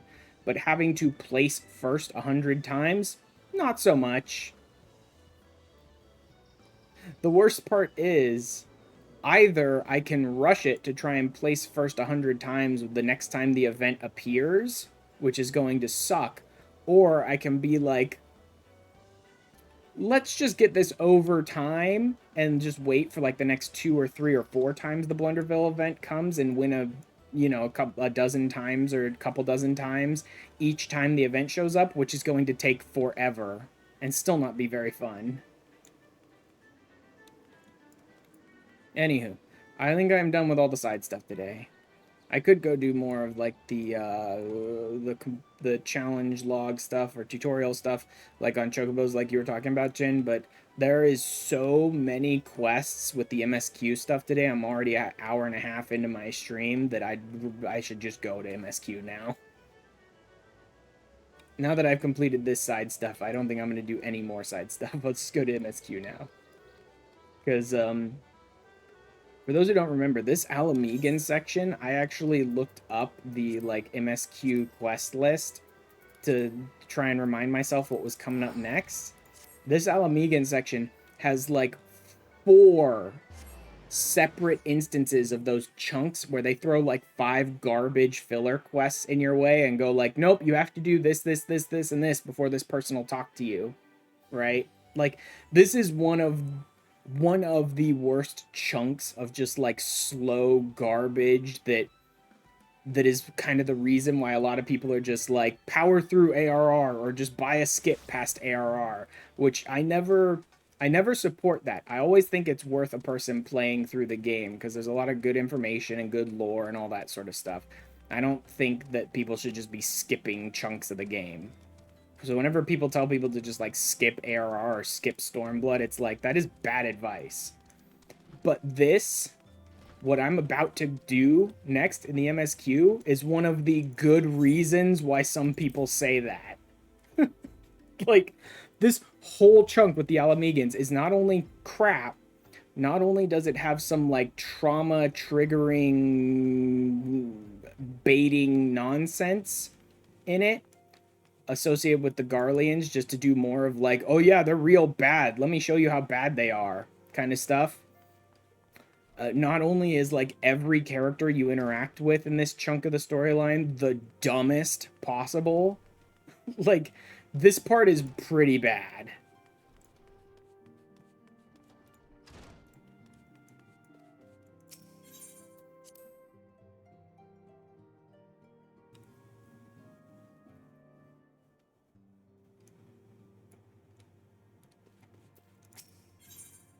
Shadow of Darkness. We need to talk about bread. Laha bread. So the way is delve further into motivations of the masked man. Uh-huh. Ideal moment to do so while our hands are not bound dealing with another primal. Ugh. I would rather deal with any of the primals in their storylines than deal with this Ala Mhigan garbage. Like, not that I hate the Ala Mhigans. Ala Mhigans are okay, but this chunk of the storyline, this Ala Mhigan Resistance crap, is so boring. No one less about the Ascians. Only destruction follows in their wake. Surprised these beings are behind the chaos that racks the realm.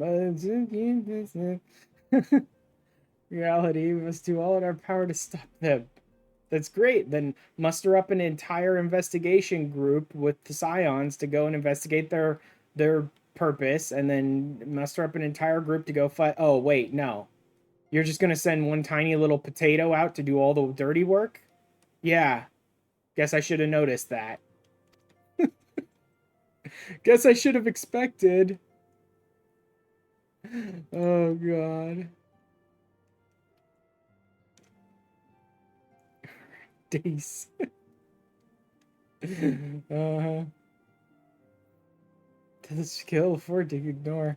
Go speak with Flame Commander Swift. Uh-huh. At the Hall of Flames in Old Dot to inquire further.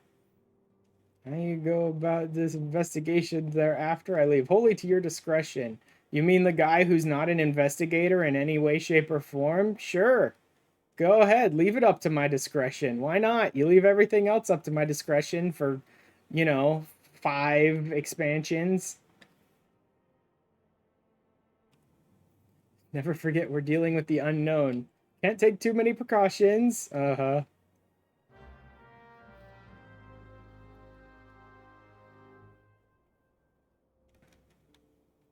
Cool.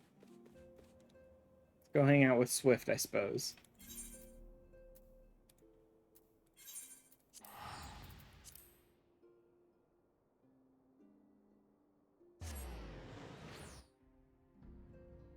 Ugh.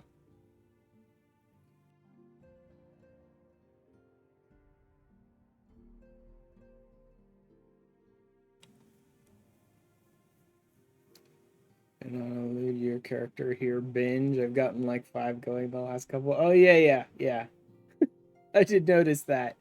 Your like human fan art stuff that you've been commissioning.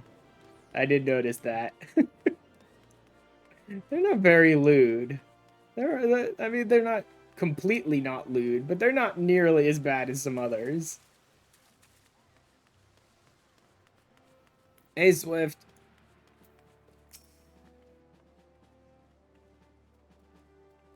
Coming back to the Scions, of course. As we've already relayed to Minfilia, there's been a sighting of this rogue near about Eastern Thonolin. Stationed at Highbridge described him in detail when he alerted us to suspicious activity. I point you to the witness, but I'm afraid he died not 2 days ago. Oh, so weird. Rotting horde of Kikern. Fate can be a cruel mistress. Although, actually, that may have had nothing to do with La Habrea, because Highbridge is constantly being raided. It's a Fate series that there's an achievement associated with, is this entire Fate series in Highbridge. quick to despair. Being situated on a trade route, Highbridge sees its fair share of travelers. Folk are always coming and going, and some among them may well have caught a glimpse of your target. Could do worse than to speak with a merchant named Hihibaru. Fellow's always starved for customers, and he'd no doubt welcome your attention. No, these comms have not been posted anywhere. Oh, okay. Yeah, okay. They may be looter. Whether or not you have coin or the mind to spend it. Oh, he apparently has some triple triad cards too. Wonder why I never come and hang out with him, and I always go to Versailles.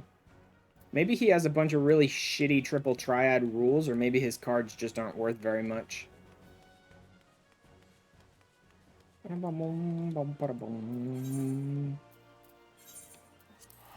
I still don't have flying unlocked, so I have to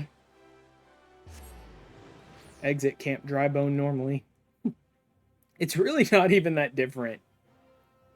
It really only takes like a couple seconds more, but I just love coming into Camp Drybone where you're in this basin and then just grabbing your mount and flying up into the sky.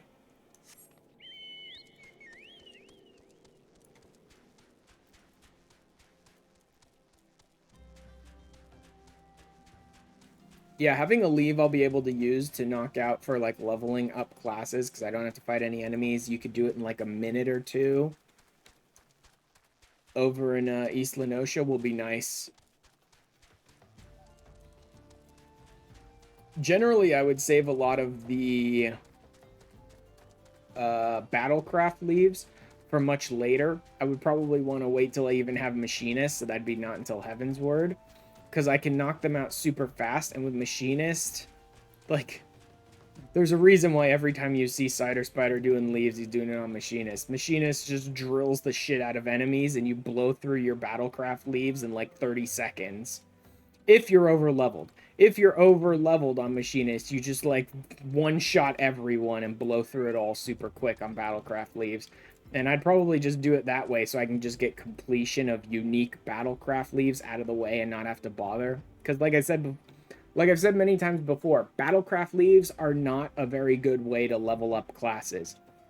One like Out to Sea that I found in, or that other people have mentioned in Costa del Sol is pretty good, up to about 30, because it gives decent leveled experience with your class, and because, most importantly, you don't need to engage in combat with any enemies. You can take that one at any level, just run away from the enemies, and just knock that leave out in like a minute or two, and it gives leveled experience up to about 30.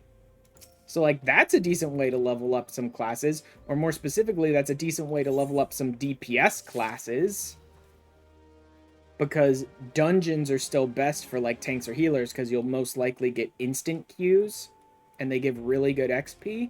But for like DPSs, which have terrible queue times, something like a leave such as that will actually work pretty well up to about 30. Deep Dungeon, Palace of the Dead will work pretty good up to about 60. And there's other palaces, there's other deep dungeons you can get later on. I only have access to one on free trial though, and that's not till Stormblood. So it's not going to be until like the end of MSQ that I get access to the other deep dungeon, and that's a pretty good way to level yourself up to about 70. Trusts are okay. Trusts are usually not as fast at running dungeons. Wait. No. Yeah, trusts can be a good way to level, but I don't know that it works for me. I need to double check that, but I think I heard someone recently say that like duty support, the trust system that's in like ARR early on, may not give you any XP. I don't know that for sure though. I think I just heard like one person on a random forum somewhere bitching about that. I haven't tested it myself. Trust, yeah, they do skip DPS queues. So they're good to level if they give XP, but like I said, I think I heard someone bitching on some forum somewhere that like duty support, the early trusts and like ARR don't give you any experience. Which seems like it'd be a really shitty design, but maybe they decided that because they're like, no, early on we really want people playing with other players so they get into the community of the game or something. I could see how a developer might make a crappy decision like that. Thal began excavating the ruins below. I had hopes the High Bridge would turn into a bustling hub for pilgrims. Night endless beastmen raids. Folk are too afraid to come within a mile of here. Sold everything I owned to get my venture started. I'm loath to give up without making an earnest effort to stick it. I don't care about your business venture. Learned on a board before you left work. It had sap. Leaned on a board before you left work. It had sap on it. You just pulled a bunch of hair out. Oh, God. Masked man. I'll take your bloody masked man. I know what I said before, but vague rumors are all I've got. If you want to know about him, go and ask the other merchants. Thanks, idiot. Let me check that, actually, if I can see. I mean, it doesn't list the XP anywhere here. I think trusts have the XP listed right on the trust screen. Challenge a dungeon, 2 different methods. Calling upon the support of trusty NPCs or forming a party with other players. Player parties may be pre-formed or assigned by the duty finder. No matter what method you choose, the duty that awaits will offer comparable difficulty and experience. So duty support should offer experience then. It seems like they're saying it does. When challenging a duty with NPCs, coffers will contain fewer items, and some enemies will no longer drop rewards. Well, there is that, but that's not a... That's not like a killer. Duty support in the main menu by accessing the entrance of any applicable duty. You can summon a team of NPC allies to assist you. NPC parties will be automatically balanced to suit your current class or job. Major preparations, select register. Prompt notification sound, begin duty. If you do not commence duty within the time limit, your registration will be automatically withdrawn. Number of duties available to you will gradually increase should you encounter a duty for which NPC support is not available. Access Duty Finder. I have already encountered dungeons which duty support is not available. People like to talk about how they've like fully implemented duty support, like the trust system now, in like all of the expansions, and I do believe that's true. I do believe they have implemented duty support across all of the expansions at this point. Even like ARR, Heavensward, Stormblood, all the way back, I think they have fully implemented duty support in all those now. What they haven't done is fully implement duty support in side dungeons. In non-MSQ dungeons, they have not fully implemented duty support. And I do have 1 or 2 non-MSQ dungeons available to me now, and they just don't have duty support in them. Duty Finder to team up with other players instead. You may re-challenge previously cleared duties by using either Duty Finder or Duty Support, both accessible. So it seems like they're claiming that you do get XP for using Duty Support, but you get some like reduced rewards for using Duty Support, which I don't really care about. Again, I don't really have time to do that today. Like I said, this is a long chunk of garbage filler content that they keep throwing at you like 4 separate times across this Ala Mhigan storyline. So I really need to get these MSQ like quests going. I'm not even bothering to listen to what these merchants are saying. There might be some interesting little tidbits of lore here or there, but like I don't care. All these idiots are saying is stuff like, yeah, I saw the masked man. He crossed through this, blah, blah, blah. Or, no, I never saw the masked man, blah, blah, blah. Like, none of them are saying anything really important. Tale of the Masked Devil, yep. I rage, but elsewhere. Cool. Don't care. I already know where this storyline's taking us. I already know the idiots I'm gonna have to interact with across it. And I already know the stupid plot that I'm gonna have to stop. Take you didn't learn much of use. See, they didn't even give... Even the story... Even the game is like, oh, they didn't give you any useful information? Your own raids are so constant, so organized, we're beginning to suspect someone is orchestrating it all. My own welfare first, like most of us do, but that doesn't mean I'm a bad person. I promise to keep an eye out for your masked man. If I see or hear anything, you'll be the first to know. Selling that die. Where there is smoke. I'm getting pretty close to level 30, though. That's nice. I'm up to level 25 in the MSQ. Once I get up to 30 in the MSQ, I'll go ahead and finish out my Arcanist quests. Because, like, I'm already over-leveled. I could go finish all of my 30 Arcanist quests right now if I wanted to, but I'm trying not to completely blow past the MSQ on my class quests either. Got some honest-to-God's information on your masked man. Why so confident? Because I saw him with my own 2 eyes. No business when I noticed a column of smoke rising from a cliff over at Thal's Respite. Took myself there to find a masked man. Your masked man, I'm sure of it, standing by a fire. As if an answer, some Kikern appeared soon after, and the group began talking at length. Okay, so they are implying that the Kikern attacking High Bridge are sent by La Habrea. I always assumed it was 2 separate things just because you deal with La Habrea, but this Fate series here at High Bridge just keeps going because it's a Fate series, right? So it feels weird that, like, La Habrea is organizing these attacks. Because it's like, he's gone and they're still attacking, but it is just a Fate series, I suppose. Ooh. Ooh, there's a target, but it's part of a Fate. That sucks. I'm going to have to queue down. But I don't see any other enemies. Yeah. I'll go ahead and queue down for this Fate so I can get these targets, I suppose. Crap, I didn't summon my... I keep doing that. Not summoning my frickin'... Oh, Bosom Buddies 1 and Companion Skills. 5 points for Bosom Buddies 1. Oh yeah, I forgot there was an achievement associated with it. Because it's normally just the challenge log, the weekly challenge log, which is called Bosom Buddies 1 and 2. Forgot they associated an achievement with it as well early on. For like the first set that you do.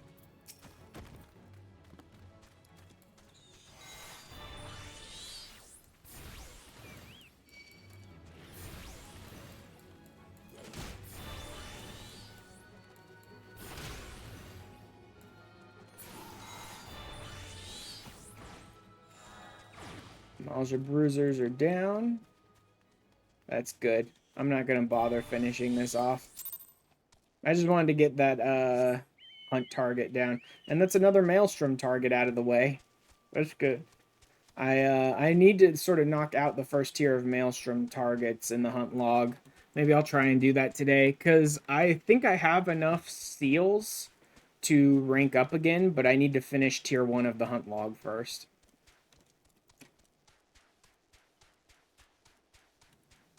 One nice thing I will be able to do by finishing more of these MSQ quests here with the Ala Mhigans is I will be able to unlock another mount speed increase in some of these zones, and I'm assuming this is one of them.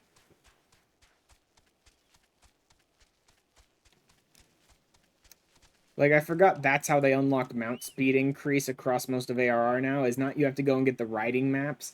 It's just do MSQ, and they just unlock mount speed increases across, like, 6 zones, like, a couple different times. Smoldering coal.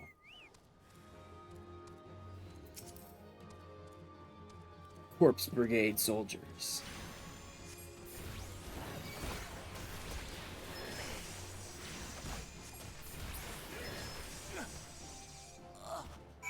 Seeing as I'm a DPS, I think I will start Dumplings off with Healer.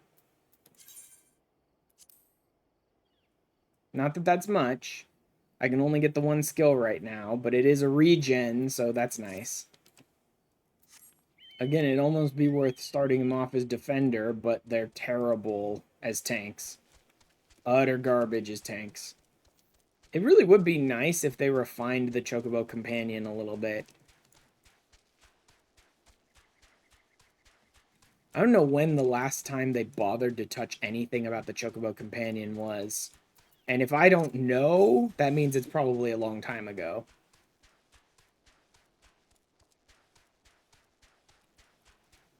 It's just another one of those things that's just completely fallen by the wayside. So, like, no one on the dev team is bothering to do anything with it anymore. There's a number of those, unfortunately.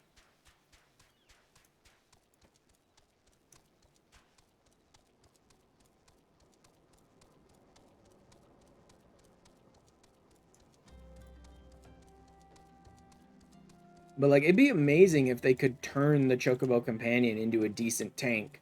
Like, give anyone a reason to ever put their Chocobo Companion in a tank stance. Because right now, there just really isn't. They can kind of tank. Maybe there's a reason for you to put them in tank stance sometimes. But, like, they're so bad at it, there's pretty much no reason.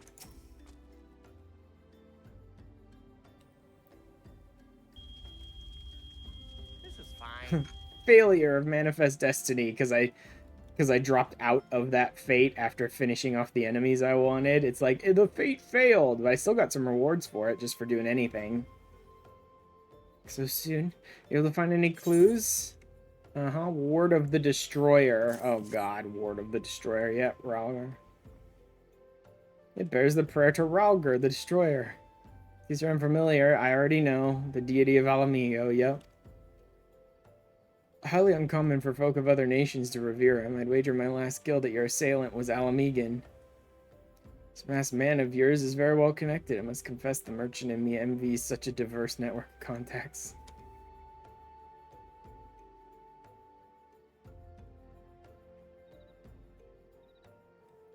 Oh, for some reason I'm having to clear my throat a lot right now. Get a drink of water.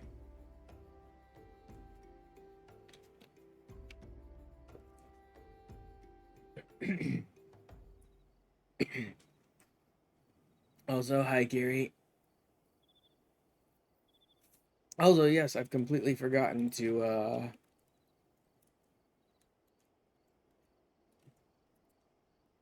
shout out for Jen. And for Kiri. Two streamer pals of mine who are pretty fun to watch.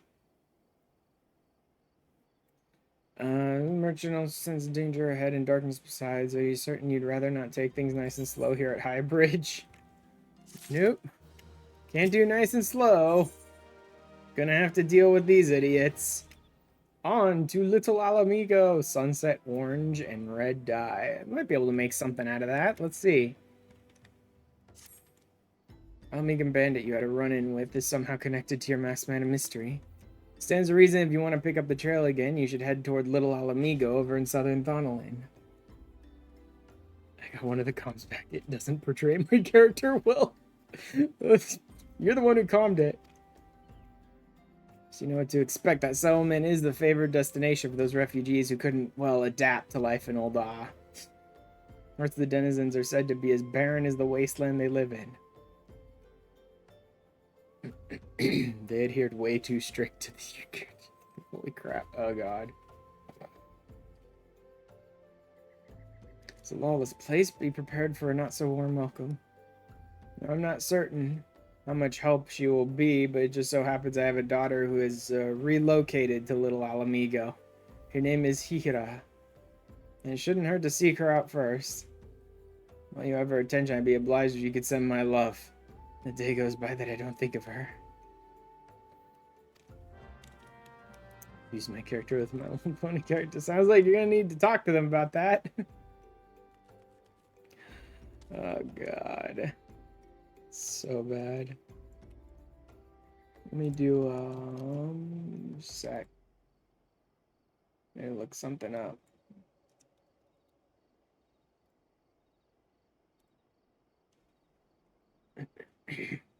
Oh man, it's from gardening? Are you kidding me? You can get it from the bath. That's not great. Or you have to buy it. This sucks. Oh, that sucks so much. Like, I was just looking up. Mark this as never again and hide the comm. I was trying to look up Giesel greens, and the fact that they are technically obtainable in other ways means that I would want to try and get them in those ways, but the ways that they're attainable are so garbage. They're complete garbage. So they're easily buyable from merchants. You can buy them from merchants real cheap, real easy, real simple. right? Real easy. But you can technically obtain them in other ways. So I'm like, well, I'd want to get them myself, but you can't get them from gathering. You have to do freaking gardening and stuff like that. And it's like, ugh, I don't want to do this.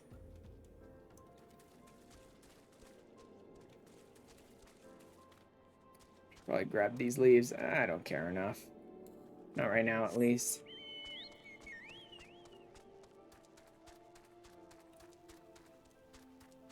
I'll just move on with the MSQ for now. Hira! My father, he said, what? So I could be a better daughter to him. It's just, I'm sorry. I shouldn't bother you with family matters. I'm grateful to you for delivering the message. Now then, what brings you here? Next man. I recommend you first speak with Gundabald, the leader of the settlement. He's a pretty good guy. Just warn you, though, he isn't exactly accommodating to outsiders. Yeah, no shit.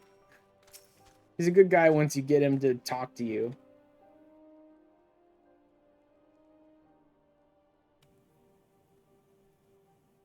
By the way, today probably will have the first chunk of a cutscene that I'm straight up gonna skip. Like, intentionally. My last MSQ stream, I did accidentally skip a cutscene because I was like, oh crap, a dungeon is ready. Let me just skip this cutscene and then I'll dismiss the quest and retake the quest later so that I can watch the cutscene again, only to realize that you can't discard MSQ quests. I figured you could discard MSQ quests just as easy as any other and then just pick them up again later. Because that's what I do with, like, if I'm in a quest and some interesting cutscene comes up that I think I should show off on stream, or it comes up in the middle of me queuing for a dungeon or something, I just skip it, discard the quest, and pick the quest up again later to watch the cutscene again. Only to find the MSQ quest was like, yeah, no, you're not allowed to discard this. So, but this is going to be the first intentionally skip cutscene. Because they do some garbage in this storyline where they horribly abuse an innocent girl who you've never seen before and you never see again after that one cutscene, just to try and show off how terrible the Garleans are, as if we don't fucking already know that, thanks game. And I refuse to give into this game's like trauma dumping baiting crap, right? So I'm just gonna completely skip that cutscene. Like, you've already proven to us the Garleans are terrible 500 other places. You don't need this here, game. That's one problem I do have with the Garleans a lot in this game, is that they over tell you how bad the Garleans are. They'll show you how bad the Garleans are in a couple places, but they over tell you, right? That whole idea of like show don't tell. They drastically over tell you constantly how bad the Garleans are, that it becomes almost fucking meme worthy, and it's like, I don't know if I believe you anymore. Because you've tried to write up the Garleans to be these horrible mustache twirling villains 500 times in a row, game. I get it. We struggle enough without having to answer the whim of every outsider. Shut up, Gundabald. You're not welcome here, be gone. Shut up, Gundabald. And see, this is part of this this is part of this chunk of MSQ that, like I said, is just fucking boring filler garbage, right? First you had to go deal with Hihibira, or whatever the hell his name was, over there in High Bridge, which was like all filler garbage and none of the merchants had anything interesting to say. Then you come over to Gundabald, who is absolutely the next part of the MSQ, the important MSQ that I have to deal with, only to get sent to a completely different zone in a completely different, like, country in order to have to do, like, 4 or 5 quests for some idiot there in order to get a recommendation to come back and talk to Gundabald. Like, this entire chunk with the Ala Mhigans, the reason it's so annoying to me is that it's, like, 4 separate filler garbage chunks in a row, just padding out the quest series here for the MSQ. Completely unnecessary garbage filler, like 4 separate times. Let me see, now that I have a couple dye pots, if there's anything interesting here.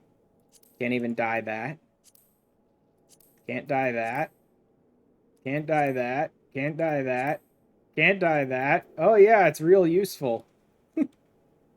These dye pots are really useful.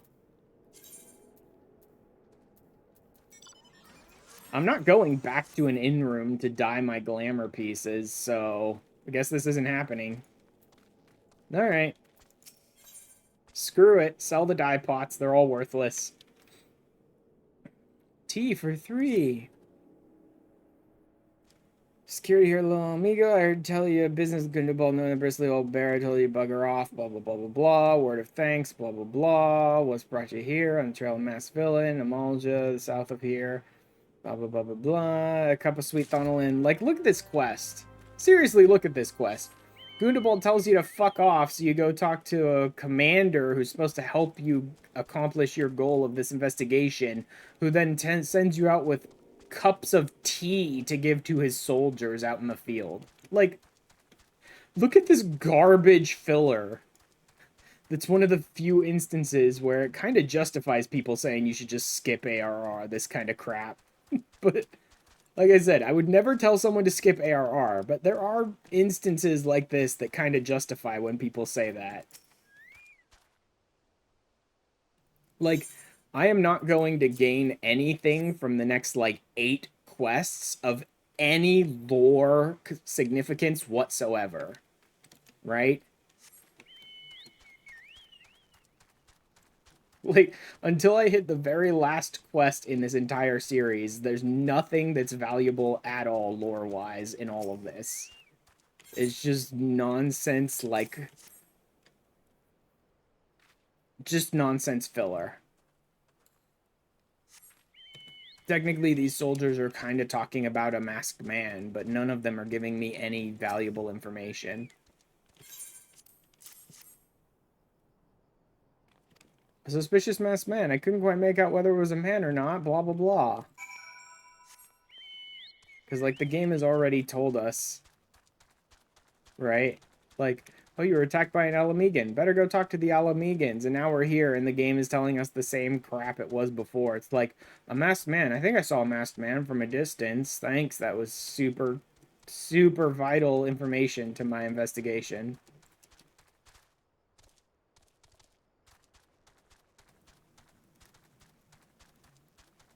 Like, the only thing we learn of any lore significance in this entire chunk of storyline is that the Asians are influencing both the beast tribes as well as some of these young, petulant, more brash Ala Mhigans to try and, like, summon primals. Right? That's it. That's it. That's the one thing of significance we learn lore-wise, is that Asians are actively trying to, like, convince other people to summon primals. That's all. And it takes 30, I think, quests to get there. Mhigans, best ones, compatriots are there, someone they respect to vouch for you. So go all the way to the Shroud. But first, pray return. I forgot they forced you to return again in the middle of this. Anyway, yeah. Today's about, like, burning through these MSQ quests as fast as possible. Because it's all filler. Not all. There's like 2 quests in this series of close to about 20 quests that are not filler. And I want to get to those story beats.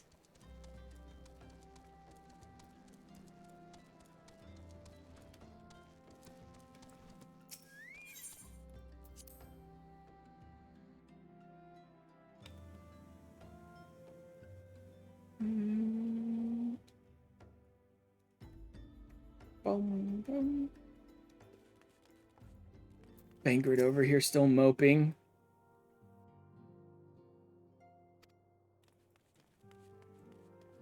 So probably nothing has upgraded or changed. Yep, everything's the same.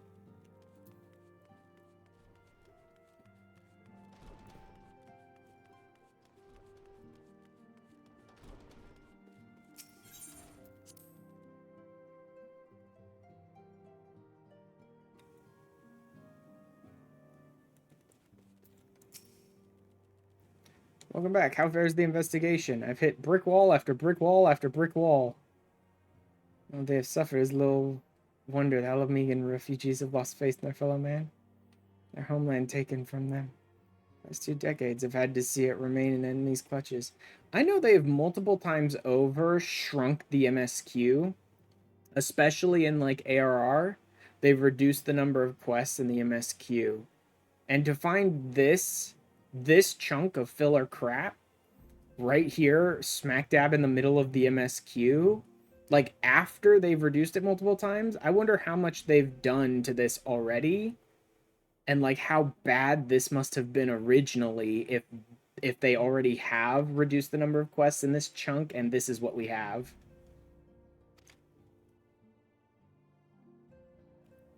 City-states have the means to take in all those who are displaced. I mean, one of them absolutely does and just doesn't do it anyway. Ala Mhigans now live on the margins of society, suffering poverty and discrimination. The more could be done to ease their hardship. I fear that nothing short of reclaiming their homeland would be a lasting solution. We'll get there eventually. Problem at a time. During the matter of your investigation, it so happens there's an Ala Mhigan native among the Scions. Should be pleased to introduce him to you. I forgot there was a native among the Scions. Meeting with the Resistance. See, now we're getting into more weapon coffers and stuff that I don't care about. Comrade is named Harabert. He joined our cause in the hopes that he might find a way to liberate his homeland. He spares no effort towards that endeavor. I have no doubt that he would be glad to assist you. Recall correctly, Harabert is currently between missions. Try looking for him in the storage area. Let me see about 31, 26, 27, 26, 20. Those could definitely... These are still crappy accessories. That's part of the problem. Siltstone, Whetstone, and Aldgoat Horn. Those could be good. I can only make one of them right now unless I have extra Siltstone. I do not. Alright.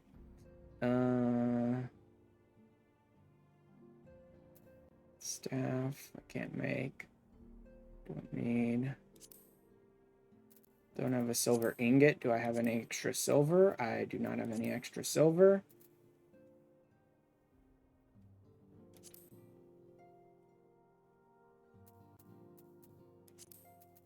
Okay, how about dew thread and undyed velveteen? I need more of. I don't think I have the diorite web for this. Yeah, I'm at a diorite web. I'm gonna need to go kill a bunch of diormites. I need to get toad leather too. That's what's holding me back from the next set of upgrades. Alchemist, what's the best book I can make? I need a goat skin grimoire for that one anyway, so I may as well make it.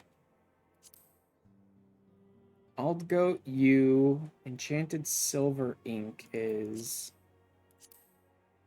acidic secretions. I don't remember who drops that. I think that's land traps or enemies like that, the roselets and things like that, I think drop acidic secretions if I remember correctly. Or of a sea hare?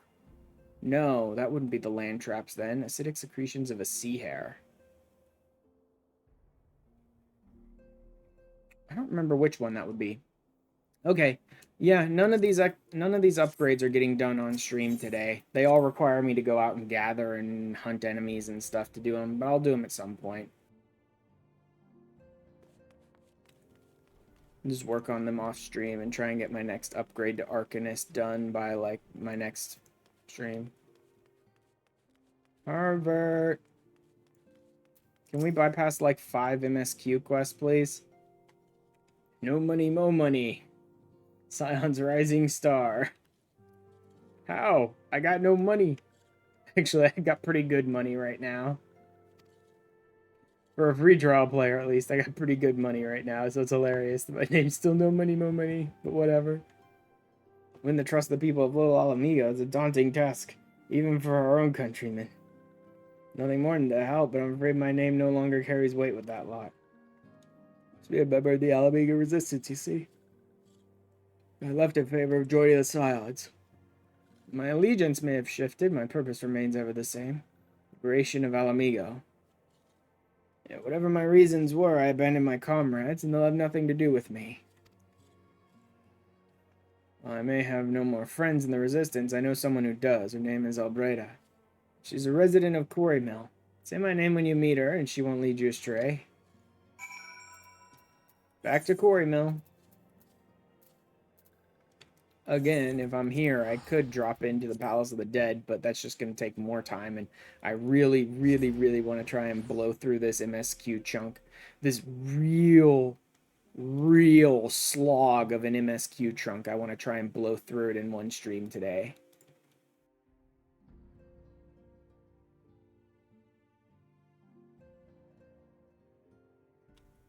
So I don't think I'm going to do any extra side stuff anymore now that I've done the few things I wanted to do today that were side content. I'm just going to focus MSQ down for the next couple hours. Need to introduce you to Resistance? Why the hell would I do that? Give me just one reason. How about fucking bite me? How's that for a reason?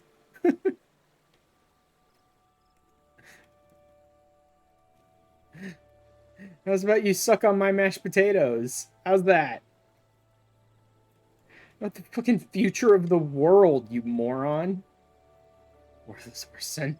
Abandons his comrades, his woman, and now he has the gall to ask me a favor. Harper was only doing what he felt was right. He's a good man, and if he trusts you, then that's all I need to know. So that bloke there, it's Meffred, Captain of the Resistance. Hope he can give you what you need. Like, the sheer freaking lead around garbage by all these people when it's like, I'm trying to save the world, you idiot. How about you suck it up and just help me?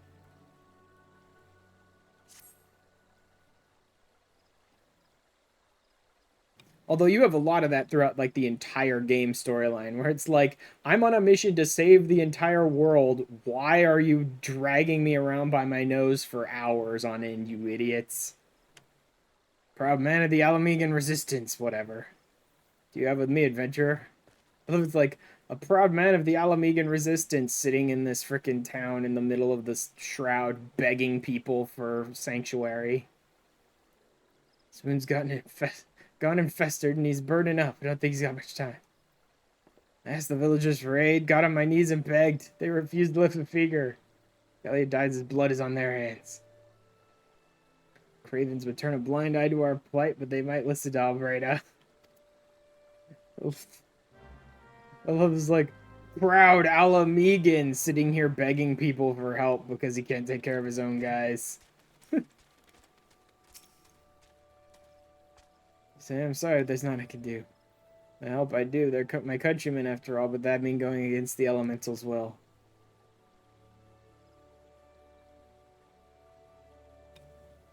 Long enough to know how terrible the beings can be.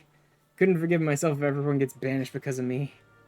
Anyone can help you be Charlene, the Hamlet's resident here. If you take the matter to her, it might be as she'll listen, though I wouldn't get my hopes up. Yeah, especially early on in the game's MSQ. There's a whole lot of, like, every nation being super divided and no one giving a shit about anyone but themselves going on early in the MSQ. You have to deal with a lot of that throughout, like, the whole MSQ, though, but eventually you drag motherfuckers kicking and screaming to alliances. The Ala Mhigans, you possess a kind heart, adventurer. I'm afraid I have not the authority to grant your wish. It belongs only to the elementals. Well, they can suck my mashed potatoes, too. Like, I don't care.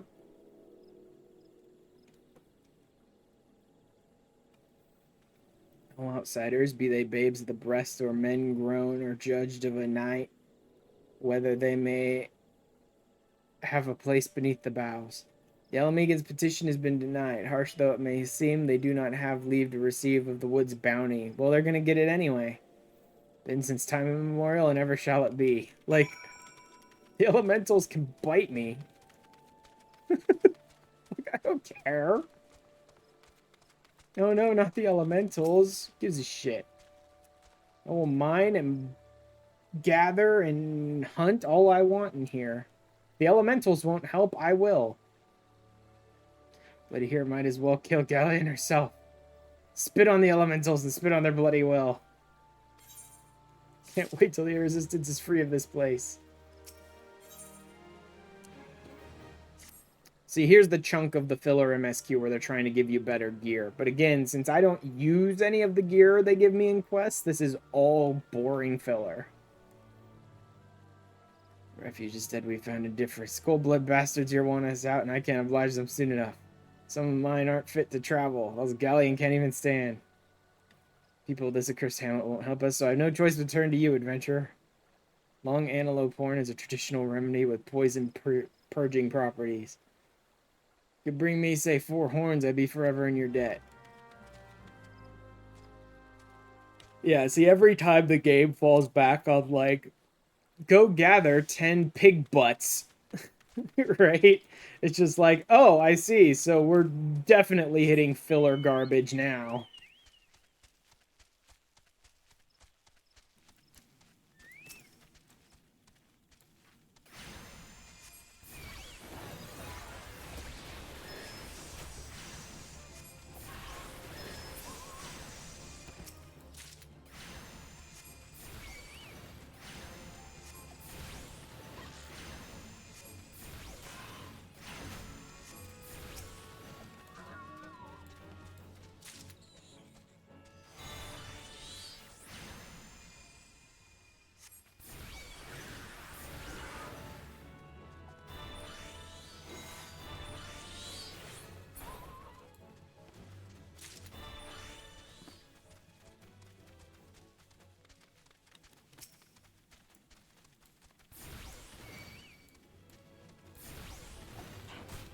Like, oh, the elementals won't help? Fine, I'm gonna go out and murder a bunch of stags for their horns. Like, good going, elementals. Refusing to help these people. Instead, I'm just gonna go kill creatures in your woods. And the elementals ain't gonna do shit to me. Because they're not allowed to for the game's sake. I have plot armor. Elementals can't do shit to me, so... Congrats on them for refusing to help. So I go kill stags instead.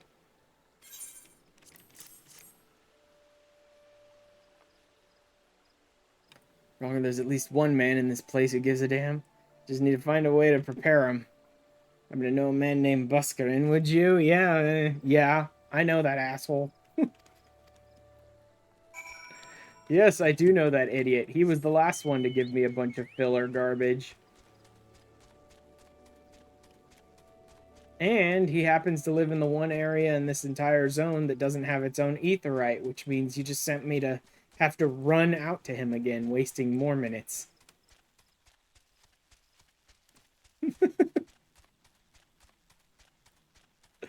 I do kind of love how, like, the game's trying to be serious and every step of the way. I'm like, wow, this sucks. This entire quest line is garbage. I hate all of it. I don't want to talk to any of you. Skip, skip, skip all this dialogue.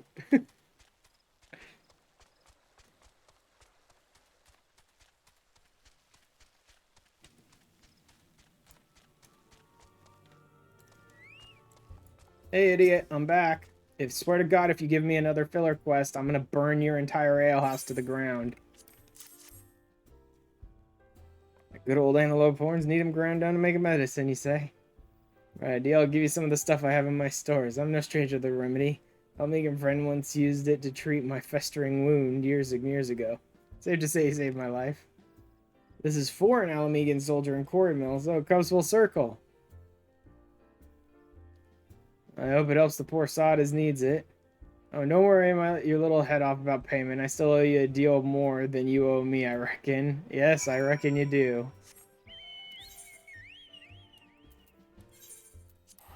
See, at least I can just teleport back to Quarry Mill. Which is maybe not the smartest. It is 100 gil, but who cares? I'm up over 100,000 now. Which is garbage for a normal player, but for free trial is actually pretty good gil-wise. Like, we have a max cap of 300k gil, so who cares about trying to save it right now? We'll see you return if you have medicine for our brother. Bless you, adventure. I'll see that Galleon receives treatment at once. Hopefully this will allow the captain to rest easier. It has been a terrible burden on him. Trying to keep every man alive. You've done us a great kindness, friend. Don't want any of your gear. Mefred, send me home. Send me back to the friggin' Little Ala Mhigan already. Galleon's gone missing. He's nowhere to be found. Yeah, oh god, I forgot about this one. Yeah. Where he didn't want to drag his company down, so the idiot just wandered off into the forest to die or whatever.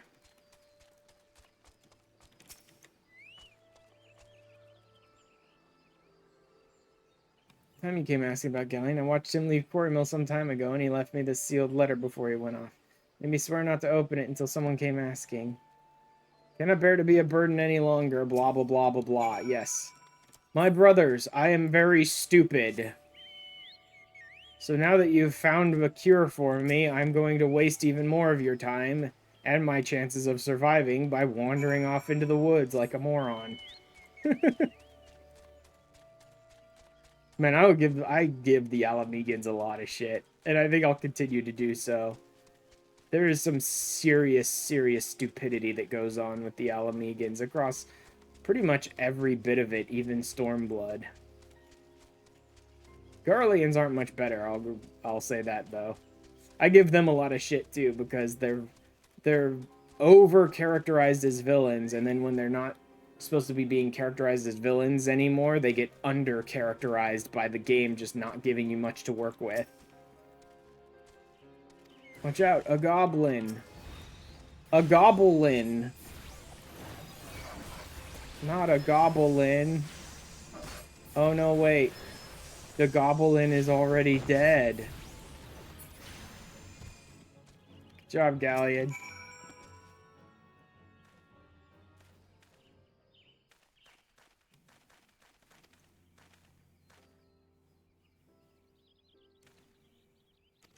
Should all be on your way. Mhigans never forsake one another. Sure, pal. But on Ala Mhigan soil again together or not at all? Maybe not at all? Do you even see Mefred at all during Stormblood? I think Mefred is, like, forced to stay in Quarry Mill the whole time because of the fact that he's, like, an important character to some quests here. Like, these MSQ quests. I don't know if I ever even see him again in Ala Mhigan or during Stormblood. I think you might, though.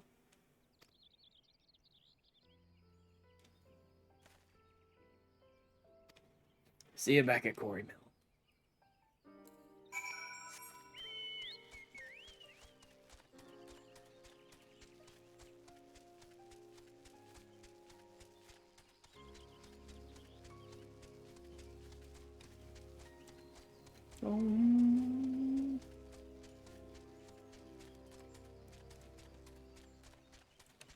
Can I please be done with this place now? Expected to make a full recovery. We'll linger here till he's strong enough to take to the road again. It's like this place, beggars can't be choosers. Oh, glamour prism, nice. Highly recommended. You can repay my kindness by sending me with a letter to Gundobald, idiot. That's all I care about. Wanted something in me. Prove it, my people, asking me anything and it's yours so long as it's mine to give. Little Ala Mhigan, that's all. Far be it from me to question your desires, of course. Very well. I'll provide you with a letter to show to Gundobald. There we go. Much better. You know, I think they might have pulled... Yeah, I think they might have pulled a couple of MSQ quests out of that one. Although that was kind of annoying. That was about 3? I thought when I was looking at it on the wiki there was like 4 or 5 here, but maybe I was wrong. Anyway, finally back to Little Ala Mhigan. Maybe this won't take too long today, then. If the quests are getting completed that fast, then maybe it won't take too long. Although part of them getting completed that fast is me basically, like, skipping half the dialogue because it's all crap anyway.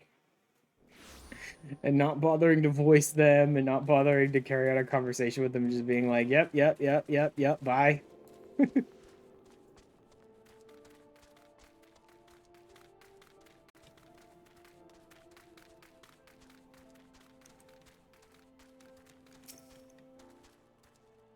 Why have you returned? You're not welcome here. Shut up.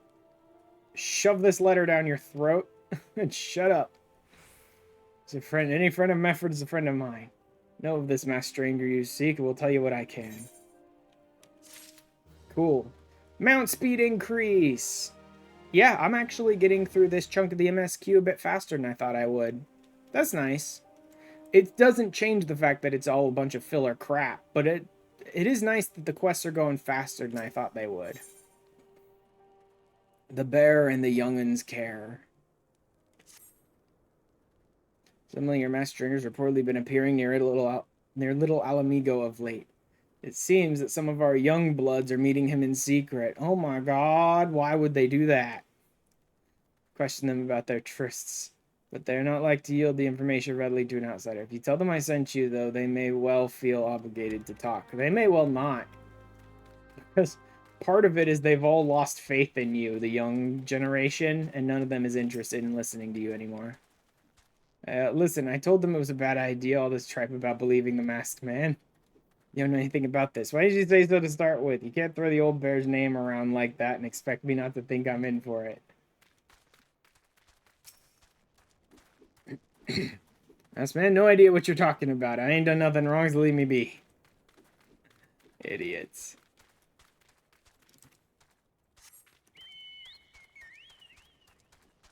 You around here? No.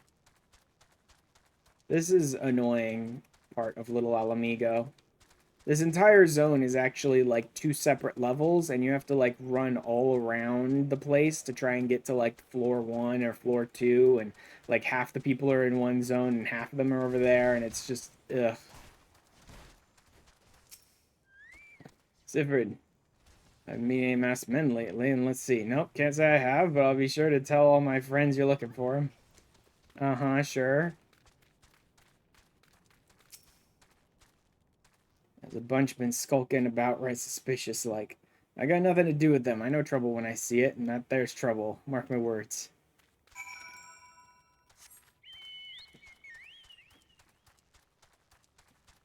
Level 40 hired fists. What is that one? I can't remember what quest that is. Around level 40 where you're in Little Ala Mhigan and get jumped by some enemies. Yeah, I don't remember what quest that is. Do you confirm my suspicions about masked man is most troubling? Whatever the young ones are scheming, it can lead to no good end. There's an anger inside them, I can see it in their eyes. I have to know, for it once burned within me as well. 2 decades ago, that same anger drove me and my brothers to rise against the despot who ruled Ala Mhigan. Naught would do but to depose him and usher in a revolution. Yeah, that's what they're talking about, the Mad King. Got our revolution all right, but it cost us our freedom. By our hate, we didn't realize that we had been dancing the Empire's tune. Time we did, it was too late, and Ala Mhigan had fallen. Times when a man must be patient. Now is such a time. The young ones know this not. Once we intervene, they are like to commit great folly. Yeah, it'd be pretty bad if we didn't intervene. Although ultimately, it only really seems like a bunch of your young Ala Mhigans would get murdered. Yeah, ultimately. Like, La Habrea is trying to convince them that they can do something here that we kind of find out later you can, if you really want to. But La Habrea is not actually trying to convince them to do this thing. He's just using it as an excuse to basically lead them into the Amalja. So it basically just end up in about 6, I think, of the young Ala Mhigans, instead of about 4 or 5, which does happen, getting murdered by Amalja. That's about all that would change. Like 1 or 2 extra Ala Mhigans would be murdered by the Amalja than do otherwise.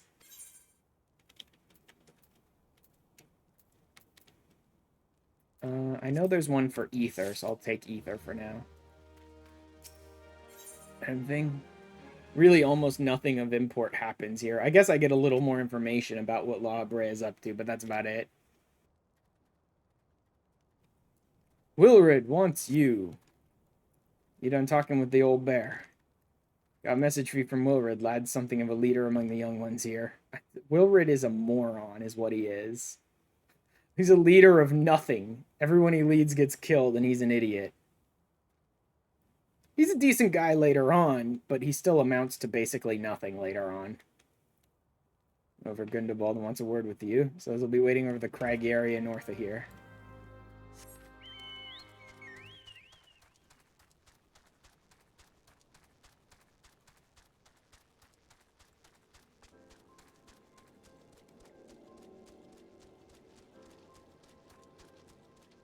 God damn this whole area, man. Like, I'm sorry, but Little Ala Mhigan is one of the worst designed freaking hub zones imaginable. The multiple floors to it, and the fact that there's all these winding paths leading to these multiple floors, and the fact that there's only like one, I think there's actually two exits from the town, but one of them is hidden in one of the stupid craggy areas, and I can never remember which side it's on. And the only other exit to the town is straight out the south end, when most of the things they want you to go to from that town are out the north side. It's like Little Ala Mhigan is just really, really badly designed as a village. It's like geographic layout and everything. You're constantly having to wind around, backtrack, leave through the wrong exit type of stuff with Little Ala Mhigan all the time. My friend is no ordinary outsider who gains the trust of the old bear, so I wanted to meet you to discuss something in private. Why are you snooping about? The Empire send you or someone else? Girl got your tongue. No matter, whatever it is you work for, you're meddling into here. Get him! You're all idiots. You're all idiots. Every one of you is a moron. I'm not even bothering to, like, use my mouse to fight them. I'm just randomly hitting buttons on my keyboard because I can't be bothered right now. Mostly just for the satisfaction of beating their stupid faces in, their dumb, idiot, manipulated faces in with my friggin' keyboard. Oh, there goes my chocobo. I believe I accidentally whacked an enemy. I accidentally whacked a random enemy in the area, and it's taking me like 3 times as long to kill it as it did your stupid assholes. Stronger than you look. This changes nothing. Threaten us, beat us bloody all you like, but nothing short of death can make us give up our fight. I don't care about your fight, Wilred. You're a moron. Power to bring down the Empire, and with it we'll reclaim our homeland. What a whiny baby. What a whiny little bitch baby. You're going to reclaim nothing. You're going to reclaim no power, and you're not even going to live long enough to reclaim your homeland, Wilred. Sorry, bud. It is a little cruel of me saying that, because like I said, Wilred does become kind of an okay character later on, but he doesn't amount to much in the story. He doesn't become, like, a well-defined character later on. He just, like, becomes a good guy later on. But that's for, like, 5 minutes. Attacked by Wilred and his cronies, they would go to such lengths for the sake of this plan of theirs. Their own devices, the young fools that like to harm others. Not themselves. We must uncover their agenda and put an end to this madness.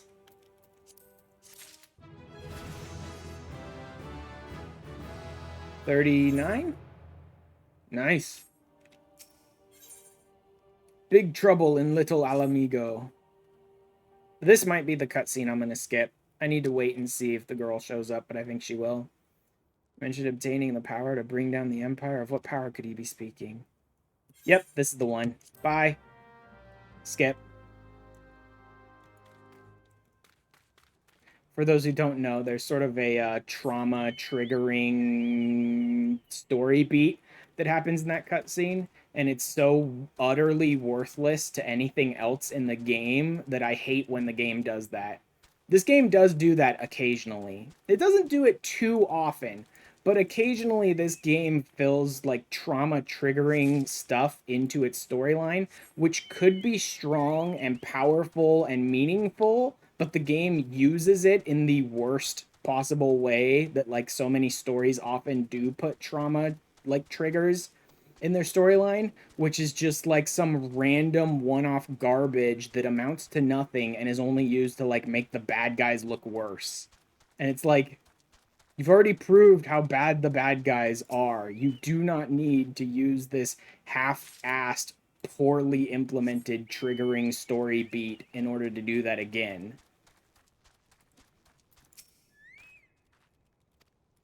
Blah blah blah blah blah. Yeah. What those animals did to blah blah blah. That's really all it amounts to in this. Like, you've never seen the girl before, you never see the girl again, and it's only used to say the Garleans are bad, which the game has already proven to us 12 times over by this point. The game really poorly implements like its trigger content. The game very poorly implements it pretty much every time it tries to.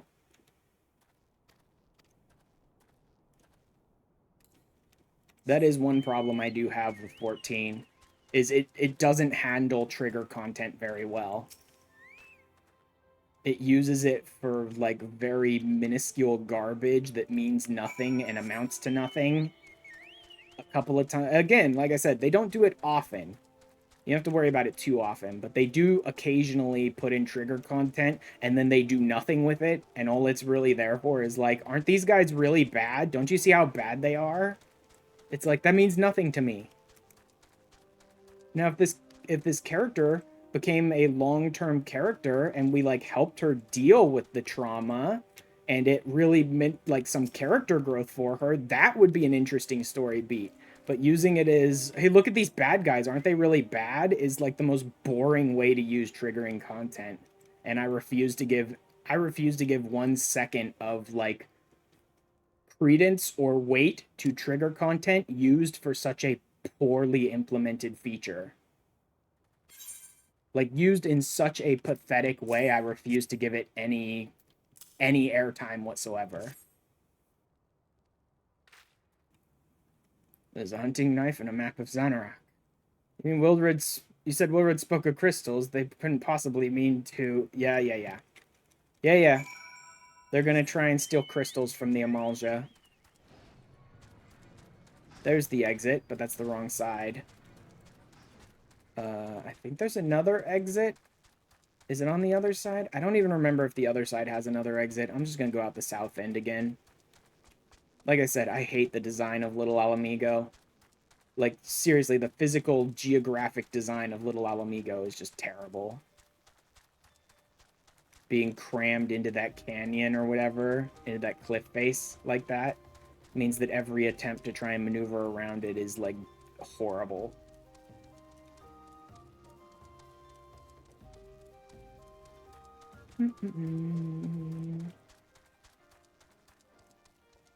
And here's how great of a leader Wilred is. He just got his entire squad killed for nothing. He just got manipulated by the Ascian and got his entire squad killed for nothing. Good job, Wilred. Nice going, idiot. Did no others survive? I guess 3 of them made it out. Okay, that's surprising. I thought only, like, Wilred was the only one to make it out alive. Well, wrong, getting the crystal was supposed to be the start. We were going to reclaim our homeland. You're going to do nothing. We were going to make an offering of crystals to Rhalgr to summon him, just like the masked man taught us. Yeah, see? Like, he's trying to convince them to summon Rhalgr the way the Beast Tribes summon their primal gods, right? Which, for those who don't know, we do learn later on could be possible. Given what Rhalgr actually is, what they would end up summoning would probably be closer to Shiva. Not to say that what they would summon would embody a physical person, the way Shiva does later, but what they would end up summoning would likely be closer to Shiva than actual Rhalgr. It would likely be some like fabrication, some fake, right? Like this is not the actual Rhalgr, just like as like this is not the actual Shiva. This is just some creature you've created in your own mind kind of thing. Yeah. They probably would be able to summon Rhalgr, but it wouldn't be Rhalgr. It would be some Shiva-esque fabrication of their own minds. Sneak into Xehanort, I can make off with Lizardman's cash. Yeah, so yeah, It's almost like you're an idiot who let yourself be manipulated and walked right into a trap and got all your people killed. You're really a great leader for the young generation of Ala Mhigans, aren't you? Got our young ones' transgressions, but a soul is too high a price for youthful folly. See, I do like Gundabald. This whole section of storyline ends up annoying me in a lot of ways, but I do like some of the characters here. Wilrid is a decent one later on, not now. Gundabald's a kind of a great character. He's like, we need to be cautious, not headstrong like I was in my youth. And then it's like, I know our kids made a mistake, but I'm not going to let you kill them for this. So I will guard with my life for all their failings. They're the hope of the Ala Mhigan people.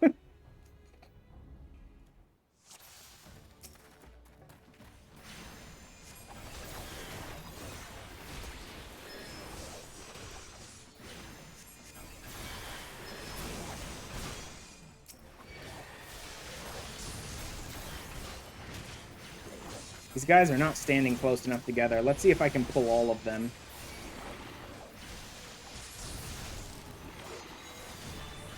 Nah, not gonna work.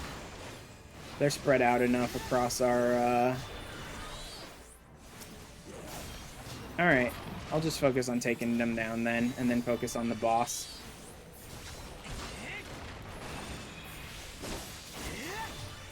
And then Wilrid's soldiers are over here helping us fight.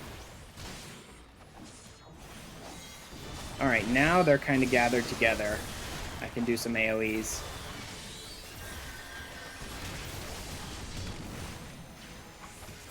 Hi, Arashi.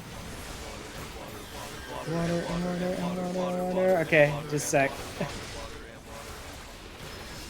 Let's just go ahead and AoE the crap out of these guys. I'll stay focused on the boss, but I'll AoE these idiots. Oh, did one of the Ala Mhigans just die? I don't want to die. Yep, they died.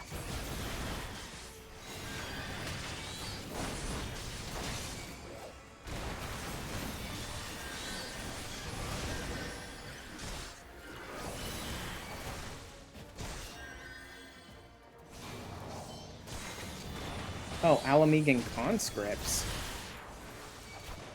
Oh, are those the ones that are dying, or the enemy Ala Mhigan conscripts?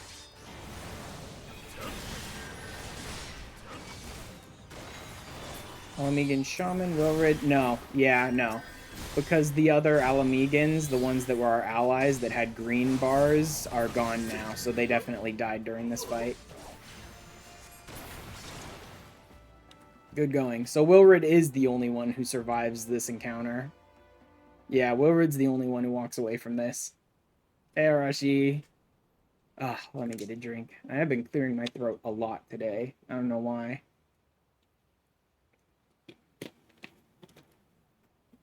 Also,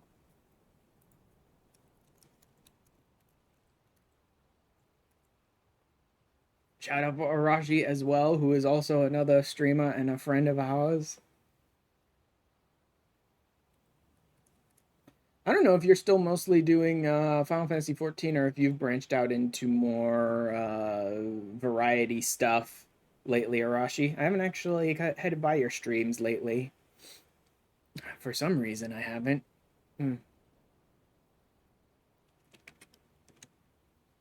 Although I will admit, generally during my downtime, if it's like between Twitch or YouTube, I'll often go to YouTube these days because I tend to watch more on my own time, more like edited content than like raw content lately. Skill at Arms is impressive adventure. Our wayward youths could learn much from a man like you. Battle is won, but it'd be unwise to linger here. Let's return to Little Ala Mhigan. I haven't been able to stream much lately, been mostly 14 since Dawn Trail with some variety before that. Oh, yeah. Mine's mostly 14 these days as well. With this free trial completionist playthrough thing going on now that I'm doing, and then the fact that I also want to get into Dawn Trail, I think like all of my streams for a while are gonna be like 14. Although there will probably be a No Man's Sky one pretty soon. Eventually they are gonna release that expedition, and I want to play through that at some point. But yeah, there's probably going to be a lot of like my main in Dawn Trail and this character in ARR going on for like months.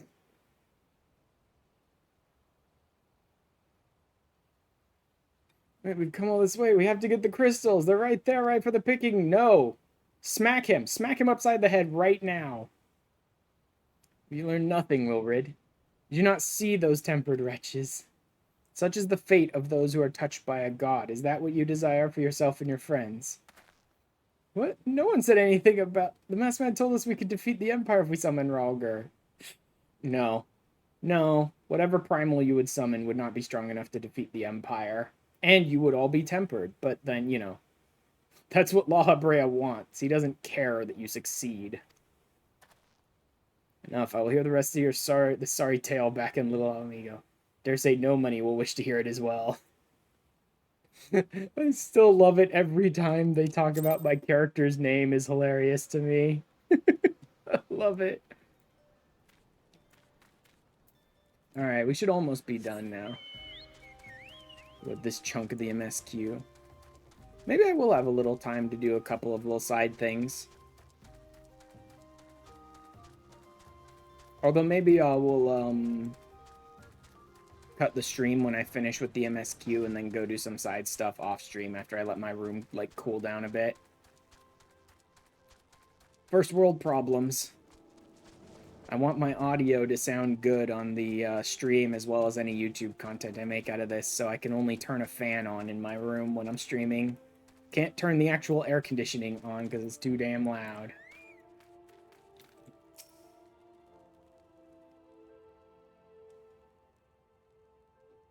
More lies, Wilrid. Tell us everything.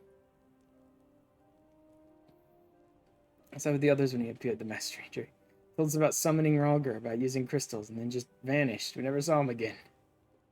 And so desperately I believed that we could raise ourselves from this squalor that I never stopped to question his motives. Should have known there's no solution. Nothing we can do to change our lot. Our people are doomed to live and die like beasts. That's kind of funny coming from Wilrid. Sorry, spoiler. No, yeah, okay, never mind. That is kind of funny, that line coming from Wilrid, though. To me, Wilrid, our home may be lost to us. It takes more than stones and mortar to define who we are. No matter where we may be, Ala Mhigan lives on within us all. It's for you to decide what to make of this legacy. Whatever you choose to do with your life, never forget that you owe it to this adventurer and outsider. I won't, I promise. Actually, he doesn't. He tries to do really good by me. Thanks for saving me, and sorry I tried to kill you. Thanks, idiot. Thanks as well, friend. It gives us hope to know that there are kind souls such as you out there. Well, Ala Mhigan may not have much in the way of comfort, but you'll always be welcome here. Cool, except I don't want anything to do with it. More ethers? I haven't found a sleeping or paralyzing potion leave yet. I'll just go with ethers. I do believe there's an ether leave. I'm like just trying to find items I can use to burn off leave allowances, really. Even if they're normal quality items. Back to square one. Would that we had more information to offer. But what Wilrid told you is the extent of our knowledge of the masked stranger. Left unchecked, that man will bring about great pain and suffering. Pray that you'll find and put a swift end to the creature for the sake of the young ones who died by his poisoned words. Pray return to the waking sands yet again. I have so many dried plums. I've actually managed to craft some high quality ones at this point. I was doing like quick synth dried plums just to level myself up like 1 or 2 more times so I could unlock a certain recipe, I think, at some point. So I ended up with a bunch of quick synth dried plums that are all normal quality. Which doesn't matter. I could actually hold on to them. It's a little annoying they're taking up an extra space in the inventory, but that's not the end of the universe. And normal quality dried plums do slightly lower stats, but only by like 1 or 2 points. And at this low level, you're not really using food for the stat bonuses. It's kind of crap at this low level. But you're using it for the XP bonus, and it gives the exact same XP bonus whether it's high quality or not. You know, eventually we have some kind of big story stuff that goes on here at the Waking Sands, but I can't remember when that happens. Thancred is still whining. And everything else is still the same. Aneko Barneko. That's a nice name. Yeah, everything else here is still the same. No changes yet. Alright. Talk to Minfilia and let's finish this up. And I may call the stream because I'm already at 3 hours and I think I've hit the next sort of break point in the MSQ here. Although there might be another quest here. I don't remember. But this should be the final, like, report back to Minfilia. That actually did go quite a bit faster than I thought it would. When I was looking at it on the wiki and seeing the, like, garbage amount of filler that they crammed into the Ala Mhigan arc, I kind of figured it would take me, like, 3 or 4 hours just to do the MSQ. But really, most of the quests they had for that Ala Mhigan filler garbage was, like, you could complete the quest in, like, a minute or two. It was just like, run out, talk to this person, run back, talk to that person, you're done. I'm reliably informed the investigation took you to Quarry Mill and Little Alamigo. Uh-huh. Were you able to learn aught of bread? Yes, he's annoying. And he's leading a bunch of people to their deaths. The knowledge of summoning in impressionable young minds, you say. Precisely the kind of deception the Asians would employ. While many of the ills that ail the land could be attributed to calamity, some are being brought about by a malign will. I mean, they have good reasons, but not good enough to explain away what they do. Needs delve deeper into this. Things remain quiet on the primal front. All work and no play makes Minfilia a dull scion. Tataru, did you say something? Nothing, lady. Oh, Tataru. Yeah, we ought to rest a while before speaking further of the investigation. Boop. Is there another? Okay, there was not one. Next. Terror at Fallgord. Yeah, Terror at Fallgord is the start of a whole nother arc. That leads to the Ixal.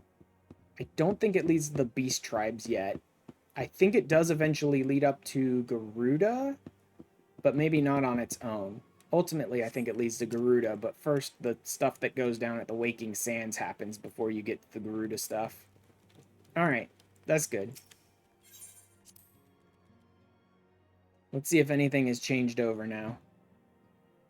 If people have moved about or done anything interesting.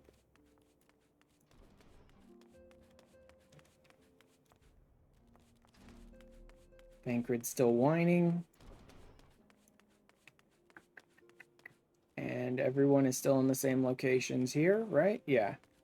Ollie hasn't returned. Okay. Nope, nothing's changed over.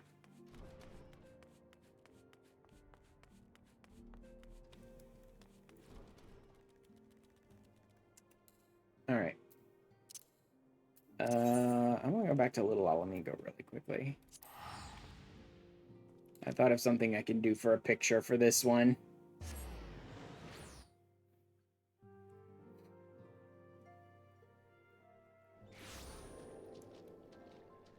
I need to look around and see if I can actually find Wilrid in world. I think he's on this side. And is he upstairs or down? I can't remember. Arcavius, Orlin, Sifrid, Talabot. No, maybe Wilrid was on the other side.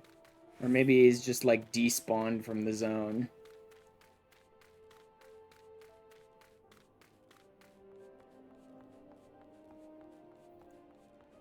I hope not.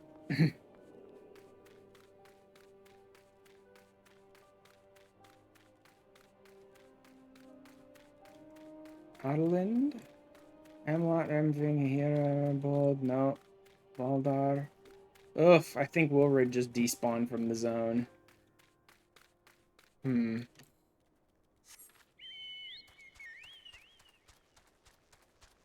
gonna try looking around in some of these areas, see if he's out here somewhere.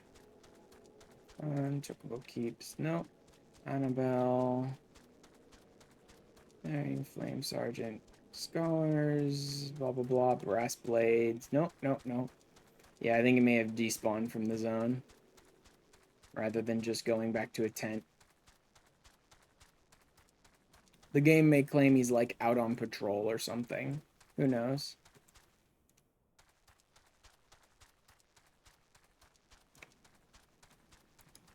Double check this area.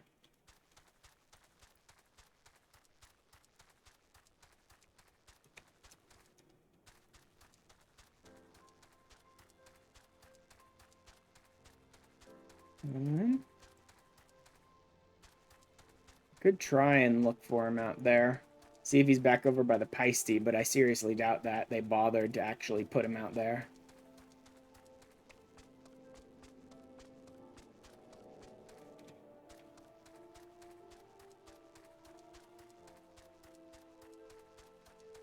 I really, really hate the layout of Little Ala Mhigan so much, man. Brass Blades. Peisty would be up here. Wilrid would have been over there when I encountered him and he attacked me. Having these Peisty is interesting because I believe Peisty skin is used in some leather work.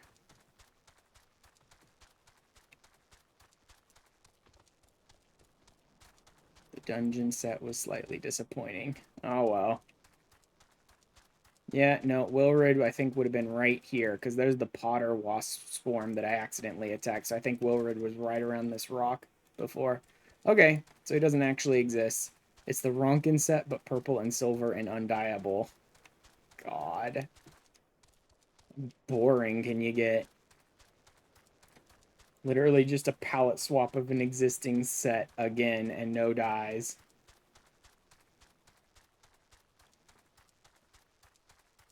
Oh well. Does this place even count as a sanctuary? Oh, yes it does. There's the little moon marker next to my XP. Cool. Then I can go ahead and log out here, I suppose. Although, actually, I'd prefer to, let's go back to the inn before we log out.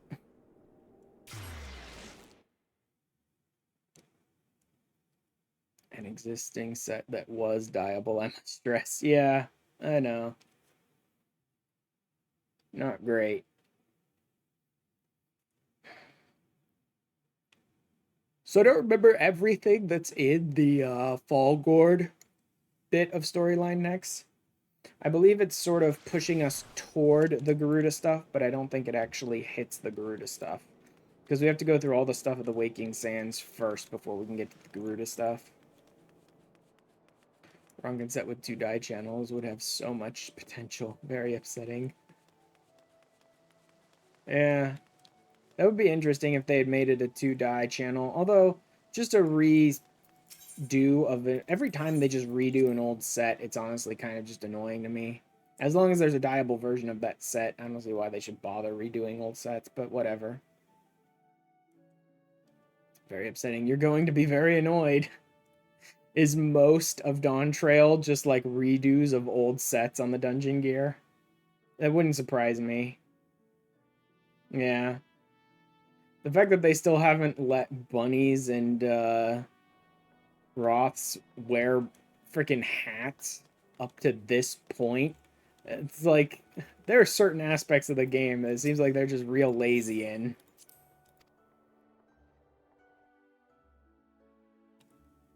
Let's see if I can dye any of my glam stuff.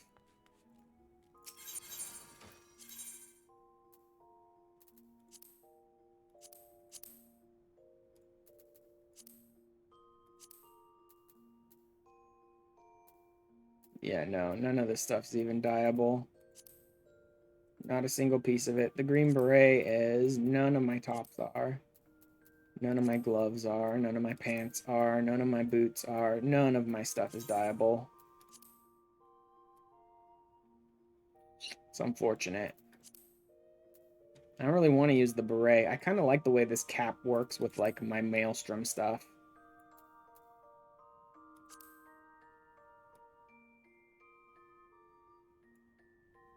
Could work with my crafting gear, maybe.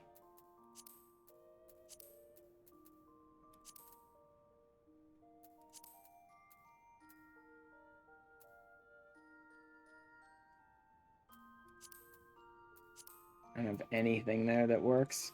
None of this looks good, though. Yeah, no, I don't have any gear that really works for a crafter right now. Okay, forget it.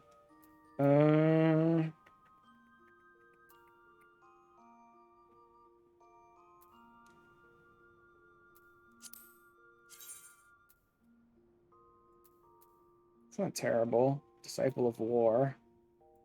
Maybe. Karn Breaches of Magic. Nah. Warden's Leggings. Absolutely not. Duckbills I don't care about. Second dungeon is unique. The first one is pretty much a PvP set, I think, with an off-green color you can't change. Ugh.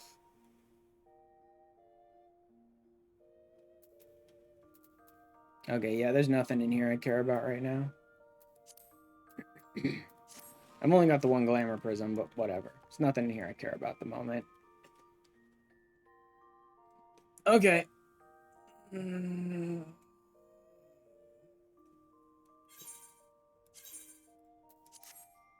Betty bye. Oh. It's only if you exit the game that he goes to sleep? I thought if you logged out he went to sleep too. That's a little annoying. I thought log out and exit both put him to sleep. Anywho, I am done for today. Let me pop over to Twitch. Let me find someone to raid. I'll probably work on some more. My disappointment is immeasurable. And my day is ruined. Barry. Response to these dungeons, yep. I may do some more stuff after I let my room cool down a bit of like crafting some more gear and things of that sort, but that's it for the MSQ for this week. Next this bit of the MSQ and everything else I've done off stream this week will be in the video going up on Friday. I need to get to work on editing some of that stuff, but we shall see. Spoilers. Oh, he wakes up when you log in the room, but he doesn't go to sleep when you log out in the room. That's weird. Drops on. I don't like the EX2 and more. No, spoiler. Grinding on the alt, huh? DTMSQ done. Once human, huh? I don't think I've rated her in a long time. I don't know what grinding on the alt is, though. If that's gonna have spoilers and stuff or not. Level 100. Okay, yeah, that's very spoilery. Nope. I've raided him recently, though. I don't want to raid him. Gathering and crafting. So there's zone spoilers, but this person's not really doing story stuff. They're just doing gathering and crafting stuff. So there will be zone spoilers for Dawn Trail, but hopefully no story ones. Let's see what they're up to.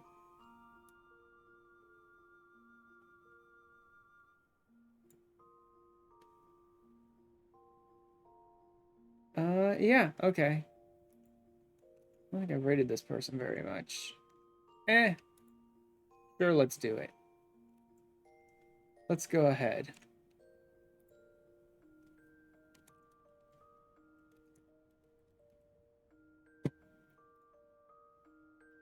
We'll go ahead and we'll raid Lady Callie today. Well, I don't know that I've ever raided them.